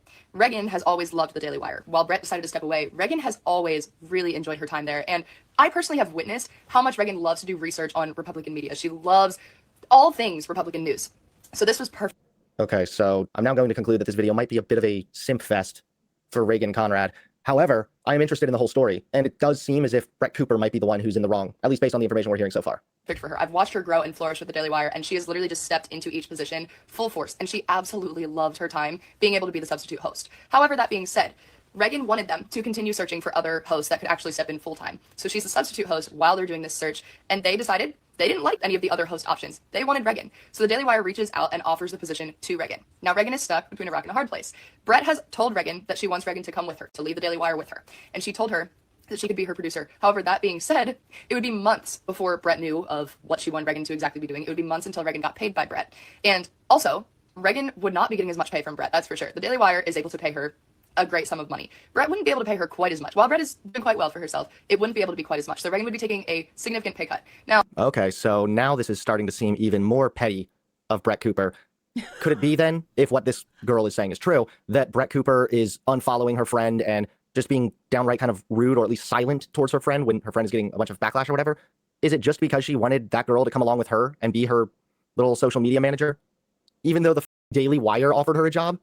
Listen, I'm sorry. If you were a conservative, first of all, if you're brain dead enough to be a conservative, like props to you, okay? That takes courage in and of itself. Second of all, if you were a conservative and you're offered a job at the Daily Wire, you take that is like cha-ching, okay? That is where the grifter cash is at. If again, everything this girl's saying is allegedly. So it's insane to me though to think that Brett would have wanted her to sacrifice a massive salary and a great gig with a very well-established brand and network.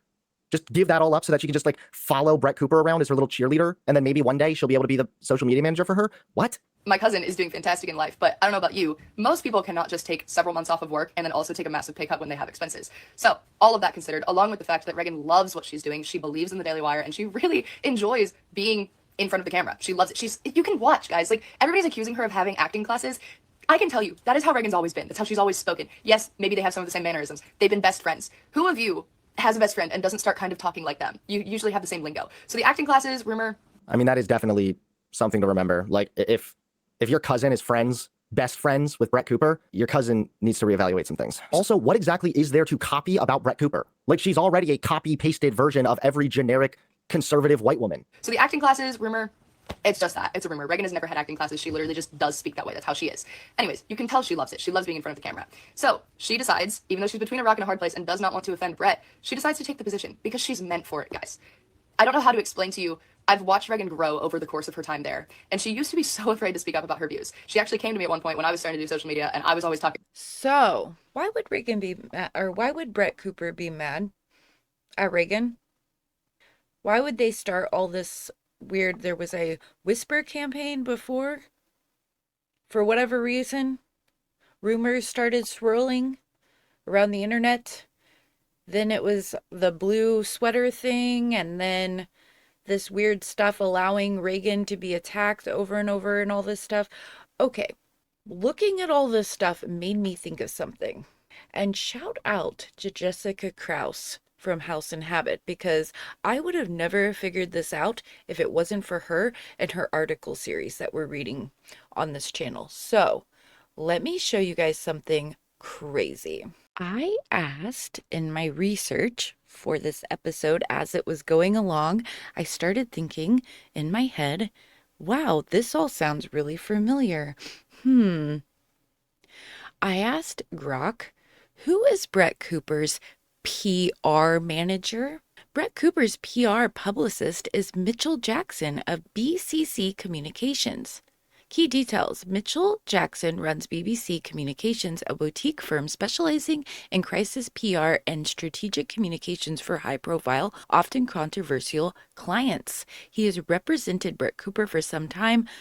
Okay, I didn't read all this, right? So I am now, but let's just keep going. He represented Brett Cooper for some time, along with clients like Candace Owens, among others, both the left and right. Jackson has publicly celebrated success for both Brett and Candace on platforms like LinkedIn. This connection has come up in profiles of Jackson, New York Times, Vanity Fair, as he handles PR for internet-era conservative influencers who generate significant media attention. Brett left the Daily Wire in late 2024 and now runs Brett Cooper's show independently while contributing to Fox News. Now, I didn't read all that a minute ago, so I missed that Candace Owens part. So I said, is this the same guy as Candace's? Yes, it's the same guy. Mitchell Jackson serves as the public crisis communication strategist for both Brett Cooper and Candace Owens. He has represented both of them since at least their post-Daily Wire independent phases, and major outlets like New York Times have listed them together among his clients, along with others across the political spectrum. Jackson has worked on high-profile campaigns for Owens, such as the launch of her independent Candace podcast. Okay. This shared representation has been noted in profiles of Jackson as a go-to PR fixer for controversial conservative influencers. Okay, so let's remember what we heard in the House and Habit article, and I think they quoted it. Yes, the evidence lines up with what you're describing. Mitchell Jackson has been openly positioned in profiles and firsthand accounts as a crisis PR specialist who treats public conflict and calculated drama as a core growth tactic. The most direct confirmation comes from Jessica Reed Krause, House and Habit. In her Substack series on Candace, she recounts that a friend was pitched by Jackson and described his approach like this. Public conflict, in his view, was an easy recipe for virality. During their first call, his pitch involved orchestrating a calculated feud on X with a rival online personality. This matches the start a giant feud with someone in their industry playbook you mentioned. Jackson's client roster, Candace Owens, Brett Cooper, and a mix of left and right-wing controversial figures like Adam Friedland and Carolyn Calloway, is built around people who thrive on polarization, and multiple observers have noted his specialty in creating chaos for cash or turning controversy into audience spikes. Oh my gosh. Oh my gosh. Brett talks to Candace. Candace tells her how great it is going independent. Brett's all nervous and worried about it. She says, don't worry, I got you covered. I know a PR guy. He'll help you work it all out. We'll start a controversy. We'll start a bunch of rumors and online stuff, and it'll get everything going, and you'll have millions of followers right when you start. That is what happened. I guarantee you. That is what happened. Something like that. That is what is going on. And that is crazy to me. Okay, so let's listen to this clip of the same video clip we watched earlier, but this one's a different one, or a different segment. And this is where she's talking about Brett Cooper. And she's literally making up a whole story like, oh, Jeremy Boring was out to get her. Jeremy Boring was trying to destroy her life and replace her with her best friend. Why would they do that? That is not, no one would be doing that. Brett, the most logical thing that makes sense is that Brett wanted to leave and then and go independent, and they needed to find someone to replace her on that show. But they're making it into this big deal because this is how they get the clicks and the views. It's nuts. And Jeremy was then super focused on destroying Brett Cooper and this master plot. Destroying Brett Cooper. Jeremy was focused on destroying Brett Cooper. Why? Why would, like, that's literally insane. And where is the evidence of this? To get her best friend to take over. The best friend obviously is not very talented and had agreed that she was. She seems perfectly fine talented. She was a producer and she looked like she was doing fine. If you guys weren't out there making all these insinuations about her, she probably would have been just fine. Oh my gosh. Add this poor girl to the list of people like Candace Owens is just completely destroyed. It's gonna, like, that was who Brett Cooper was confiding in. I'm sorry, Brett, for putting your business on the streets, about why she wanted to leave. That was her actual friend at the Daily Wire. And this girl had, been essentially a shoulder for Brett Cooper to cry on, and was like, yeah, you can do it. I'm going to leave with you. This is my understanding. And then Jeremy decided to go to her and offer her more money than he had ever paid Brett Cooper to take her spot because he wanted her to suffer. That's the reality of what happened. She just wanted. How does that make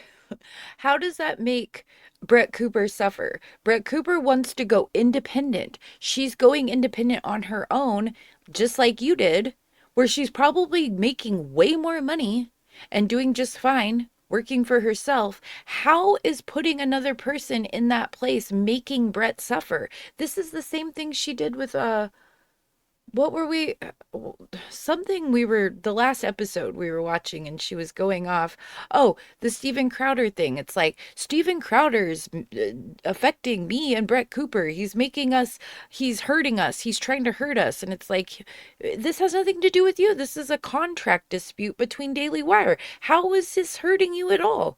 It's so, like, she just makes things up with just words that aren't logical at all. Like, I don't understand how people can watch this and be like, oh yeah, that makes logical sense. To quit her job, he wanted her to suffer. And then after that happened, and the public, just by kind of picking up on vibes, correctly figured out what was going on, and we're like, wait a second, are they trying to... Picking up on vibes that you and your weird, creepy PR manager probably put out. They probably paid that TikToker. Remember, it said TikToker, like a obscure TikToker or whatever. They probably paid. That's probably why they think these things they make up about people like Gary. They probably, because they're doing this, they probably actually are. They probably think other people are too. And Ian Carroll is the first one who starts bringing it up. He does this for her. This is what he does. This is how he got famous, and he peddles what she gives him and stuff. Dude, I'm telling you, this is nuts. Like, do this weird thing with her best friend. They obviously sued Brett Cooper. One of the reasons, just so you understand, when I say that arbitration court allows people... They didn't sue her. They probably just wanted to get the NDA set with a gag thing, just like they did with her. That is not suing. There's no lawsuits where they're, coming after her for money and stuff.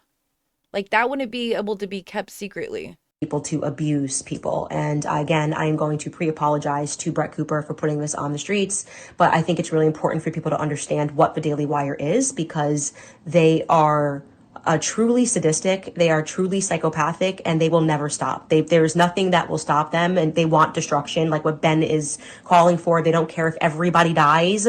Like, they truly, I think Ben was probably warmed on Easter morning when Trump tweeted that an entire civilization would die tonight. Like, that's the kind of stuff that's how they behave. So they pretend that they're these gentlemen, and obviously I'm not referring to the other talent there, but I am referring specifically to Jeremy and Ben Shapiro. There is a very dark side to them that disturbs me. And when it came to Brett and the stalking of her and the exact same mechanisms, they sued her because on her last day of work, she wore a blue shirt. Okay, so unfortunately, whatever the heck is going on here did not end here.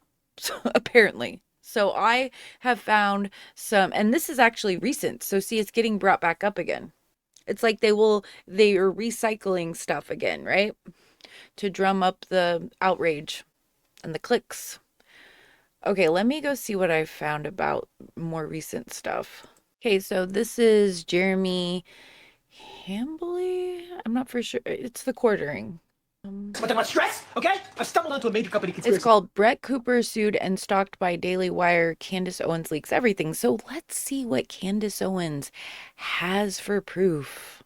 Mac, how about that for stress? What the hell are you talking about? This company is being bled like a stuck pig, Mac, and I got a paper trail to prove it. Check this out. What's going on, everyone? Jeremy here from The Quartering. A pretty interesting story coming out, allegedly, about Brett Cooper and the Daily Wire. And apparently they were trying to ruin her career and pile up lawsuits when she decided that she wanted to go independent. Now, this is the word of Candace Owens, which I normally would say you need to take with an absolute grain of salt, but she is friends with Brett Cooper. She obviously worked at the Daily Wire at the same time. You cannot believe her because her and Brett Cooper's PR manager are working together to drum up controversy because that's how they get more and more views and how their views and their subscribers spike. Okay, so I still do not believe her. I still do not believe her 100% unless she... So he just said this is the word of Candace Owens. So she didn't leak anything? She has no proof? Why does it say she leaked everything in the title? As Brett Cooper. So I would say she probably has some level of credibility on this. On top of that, it looks like Brett Cooper's own mother has confirmed this stuff. All of this is in the wake of an interview done by Jeremy Boring on the Trigonometry podcast, where he took specific aim at Candace Owens and Tucker Carlson, among others. I think a lot of this, on the right stuff, where they're like, this is who you should listen to, this is who you should listen to, is stupid. You should listen to who you want to listen to. I can't convince, it's not my place to tell people. I agree with this 100%. I hate this, like, oh, you can't talk to this person, you can't platform this person, you can't listen to this person, this person's this person's that. I hate it so much. I cannot stand it. I cannot stand it. Listen to whoever you want. Hate watch people. People do that.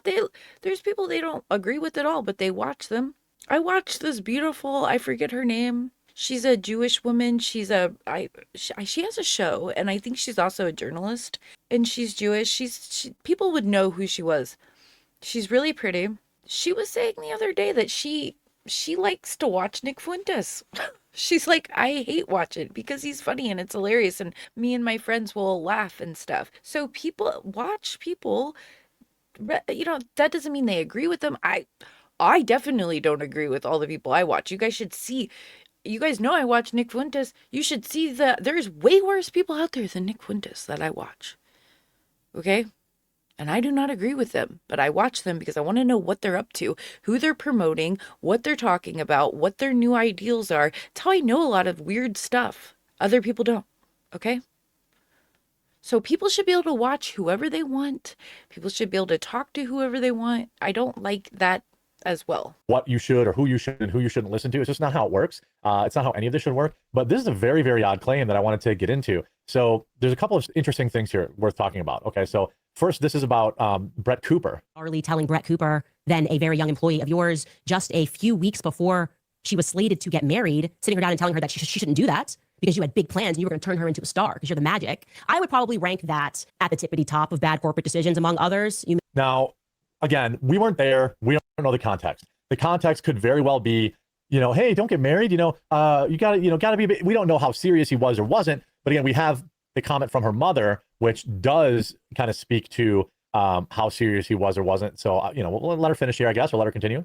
Hourly telling Brett Cooper that the tippity top of bad corporate decisions, among others. You maybe forgot yourself in that moment, as you always do. You got a little swept up in you. But conservatives, those pretending to be conservative companies. That's also Candace Owens. Look, I know a lot of my viewers really like Candace Owens. That's fine, but she's not a conservative. She never was a conservative. She played one on TV while she worked at the Daily Wire and maybe at PragerU before that. She's dropped all pretense of that now, and now she's basically an extremely successful gossip YouTuber, which is fine. Everybody gets their entertainment. I mean, I like Jerry Springer when it was on too, but she's no conservative. Certainly are not supposed to chase Hollywood fame above family. And I think personally that she made the right decision to leave. And then you made, again, the wrong decision, like the angry, repressed homosexual that you are. Whoa! Openly calling Jeremy Boring. Oh my gosh, you guys. Shots fired. What is wrong with this woman? I haven't got that feeling from Jeremy Boring, and I'm pretty good with that kind of stuff. Like, I can really tell. You know what I mean? I don't think that that's true of Jeremy Boring. I don't think it's true anything she's going to say here. And even if the mom did say something or hinted at something, I don't believe her either because she's would be in on the thing. Like, we got to drum up this controversy so that we can get clicks and views and so I can grow my platform really fast. Gay. Again, this woman is flirting with lawsuits out of, every time she opens her mouth, she says something defamatory. Thus far, though, I think the only time she's actually been sued is by Brigitte Macron. Correct me if I'm wrong. She may have had some other small lawsuit, but I mean, she said wild stuff about TPOSA. She's only really received a cease and desist, which was not a lawsuit.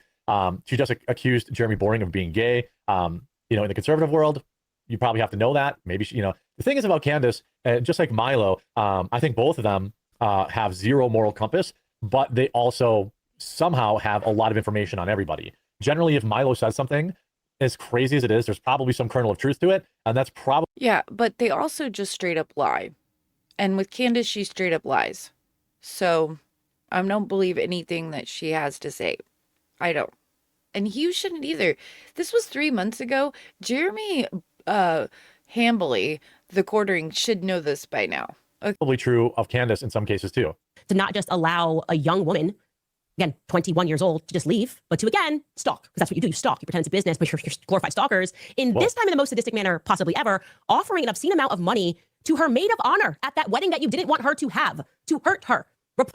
So for those of you that don't know, how is that stalking? Okay, so this is what she's saying, that Brett Cooper is being stalked by the Daily Wire because the Daily Wire hired her producer of her show, of the show that they own, the comment section. When Brett Cooper left, they hired the producer of that show to replace her. And that is somehow, in Candace Owens' mind, equates to stalking Brett Cooper for years. When Brett Cooper left the Daily Wire, they replaced her with this Reagan girl. I don't know Reagan. I don't have any feelings about her one way or another. She took a job. As far as any of this catty woman energy, you did this to hurt me, you didn't do this to hurt me, I don't know. Obviously, Candace will frame everything in the worst light possible. But again, I'm more interested in what we get to with Brett Cooper's mom coming out here. Placing her with her maid of honor because you wanted Brett Cooper, a young woman, to suffer for simply wanting to change jobs, which is why you worked behind the scenes through the same demented PR orbit to try to smear her, the friendly pop culture young girl, as an... This is also made up. She claims that there's some sort of network of people on X that went after Brett Cooper. I didn't see a single person of any note worth anywhere criticizing Brett Cooper. When she left the Daily Wire, I saw nearly universal praise. So Candace is going to make this next part up for sure. Anti-Semite over an Instagram like because she liked a year-end roundup of my podcast, and you wouldn't have that. You wouldn't have that. I'd rank that as another mistake, but what I rank as one of my prouder moments and all of that was using some of my nuclear energy to stand up for her publicly, despite contractual restraints, using my platform to say what you did to her was wrong. And when you sued me for that, for standing up for Brett Cooper, I want you to know that I communicated to my legal team that I would accept that. I would accept the penalty of hundreds of thousands of dollars, which you wanted to impart upon me, for me doing the right thing and standing up for someone who didn't deserve what you were putting her through. You didn't put me through it. Hundreds of thousands of dollars she claims that she was sued for. Okay, so like I said, she says there's some kind of secret arbitration court. I don't believe that is true. Maybe there is, like in business and in contract, but it just only said that they had to get an injunction for a gag order because she wasn't following the NDA thing. It's wild. Now, she does not imply she paid it. She said she was willing to pay it. And you were trying to put her through it. And I told my husband that I would gladly pay that money. I said, if the judge came back in your favor, I wouldn't lie. I would admit that I consciously stood up for somebody who did. Well, your husband's worth $150 million. What's a couple $100,000? But anyway, she goes on then to claim, I didn't even scratch the surface with what they did to that poor girl. She wasn't even making a lot of money at Daily Wire, but they tried to bankrupt her via lawsuits on her way out as a consequence for her simply wanting to leave because Jeremy was a literal maniac who wanted dominion over her personal life. Now, again, normally I would say that's heavy on the editorialization, but she is friends with Brett Cooper, so she would know. What do I find out, man? What do I find out? There is no Pepe Sylvia. The man does not exist, okay? So I decided, oh, shit, buddy, I gotta dig a little deeper. There's no Pepe Sylvia, go! They then tried to create conspiracy via the influencers they pay on X to make the public believe I had brainwashed her into that decision. Again, you have... Suing her for what? She left the Daily Wire. They would have to have a reason to sue Brett Cooper. Like, they can't just sue her because she left the company. Like, that doesn't make any sense. You know what I'm saying? To provide any evidence whatsoever of that. I saw nobody talking bad about Brett Cooper, not a single person. When I literally... not one thing to do with it, and was genuinely shocked when I learned she was leaving. I barely saw Brett at work. She was living in Hungary. I didn't know that. And truthfully, only became close to her because of what they tried to do to her. Jeremy's plan was to hire her maid of honor as a replacement to hurt her, and then simultaneously smear Brett as an anti-Semite because she, quote, liked a year. Again, I saw none of that. I saw no smear. I saw no paid Daily Wire influencers calling her anti-Semitic. If it was some rando person. They were smearing that Reagan girl, though, all over the place, horribly. Their followers, their weaponized audience.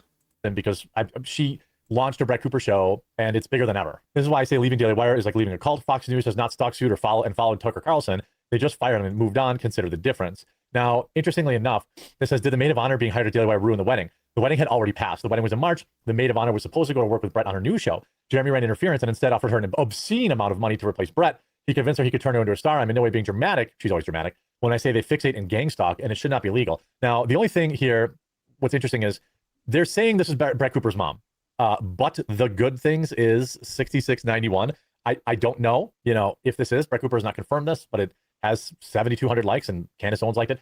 Brett's mom here, thanks for revealing only part of what Brett legally cannot reveal, and thanks for being an incredible friend and non-compromised soldier for truth. Again, I think this would still behoove Brett Cooper to stay out of it. Her YouTube channel is doing very well. I think she's still on all other platforms too, which I sincerely hope she is. And I don't think, Candace is obviously using her as a cudgel against Daily Wire because she's big mad at Daily Wire, but she's crushing it. She's got 1.7 million subscribers. She gets regularly 200 to 300,000 views per episode. She's got probably thousands of people backing her every month on her Brett Cooper program or whatever that is. She's crushing it. I wish her all the best. It's unfortunate to hear that Daily Wire basically bullied her for leaving. If that's true, I would not be surprised, based on the way all the kind of tumultuous stuff going on there. Everyone's butthurt about TPUSA, but maybe they should be looking into Daily Wire, because it certainly seems far more dysfunctional. Did anybody even watch the Pendragon cycle? How'd that work out? Anyway, I hope you were informed by this video. Remember, this is my second channel, so please do make sure you subscribe. Okay, smear campaigns against everybody that Candace Owens dislikes. Okay, so wow, you guys, seriously, wow, that's crazy. I feel like I want to know who else is being PR repped by that Mitchell Jackson guy, and see what their lives are like and who they attack and destroy on a regular basis. Very, very interesting. So let's hear from Brett herself. This says, my thoughts on Ben Shapiro. And it's not very long, it's a short. I will not stop being friends with Candace Owens, who has become like a big sister to me because the internet demands it. I will not attack Matt just because I no longer work with him or because the internet has decided to pile onto him for the 27th millionth time. I also will not pile onto attacks on Ben Shapiro's character because he was nothing but kind and supportive of me during my time at Daily Wire. And that is a fact. I just won't do it. And if you have a problem with any of that, that's fine. That is your prerogative. It simply means that we have different values. And guess what? It is a free country. That is the beauty of America. So let's get this off the screen. What do you guys think? Really interesting, huh? Do you guys think that Candace Owens set Brett Cooper up with her PR manager in the weeks or months even leading up to her departure from Daily Wire, and they caused a big whisper campaign drama thing that they then continued forward and still bring up to this day to get clicks and views? And destroyed that poor woman in the aftermath? There always has to be somebody that's getting thrown under the bus, right? Pretty interesting. Let me know what you think in the comments down below. Also, before, you guys go or whatever, and anyone who made it to the end is probably one of my subscribers, but I want to show you guys something. I was able to get monetized. I talked about it in this other video that I recorded the other day, but I'm not going to have time to edit it before this one, and this one has to come out on Friday. We're going to talk about it again here, but it will also be on my next video that comes out after this one. I was able to get monetized with YouTube for the first tier. And so there are 2 tiers, and there's a formula for each one. The first tier is memberships, super chats, super thanks, and some other thing called sponsors, paid products, something. I don't know what that is. But I turned on the super thanks and chats because it was on, I don't live stream, but the super thanks would apply to me because I don't make live streaming. I make pre-recorded videos. I turned those on because it was just one click. The other stuff, the memberships, I have to figure out what they're asking me about. They're asking for tiers and things named and badges, and I have to figure out how to do that. And I haven't had time yet. But, so I just clicked on the super thanks. Now, the super thanks is going to be in...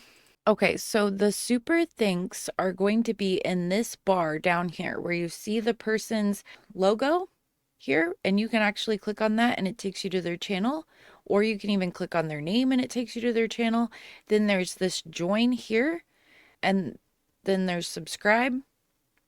Okay, now join is to become a member, I haven't turned those on yet, but here you can see it says thanks. And if you click on that, it'll let you type a message and it'll let you do this, and people will read them on their shows when they get them. Okay? Even the pre-recorded ones. So, mine, when I went to look for mine, I couldn't find my super thanks, and I don't know why, but mine is inside of here. So if you click on the 3 dots here, and that's sort of why I'm telling people, because you can't even really see mine unless it's different for other people when they look at it, but I didn't see it. Mine is in this 3 arrows. So you have to click on it, and then there will be these things, but also a super thanks. Okay, so it might not be there for yours. It might be here when you look at your screen, but it also might be in the 3 dots. Okay, and so I have been working really hard on this series, and I have been really consistent on getting it out on Fridays, which has been tough at times. Like right now, I haven't even went to sleep, and it's daytime now. So, yeah, so, and I don't even know what it's today. I have 1 day to get this all finished up and everything. So, because I have to sleep, and then I basically have like maybe a day and a half or whatever. And so I'm hoping and hoping and hoping it comes out on Friday. But so it's been a lot of work. And so if anybody would want to help me with my effort, there is now an option to do that, which is the super thanks. And then the next tier after a certain formula is the, what is it called? The advertisements. So then you get the advertisements. So anyway, I just wanted to let you guys know that was there. If you would like, comment, and please subscribe if you haven't already. And thank you guys for being here. I appreciate all of you so much, and I will see you next time on The Eclectic Journalist.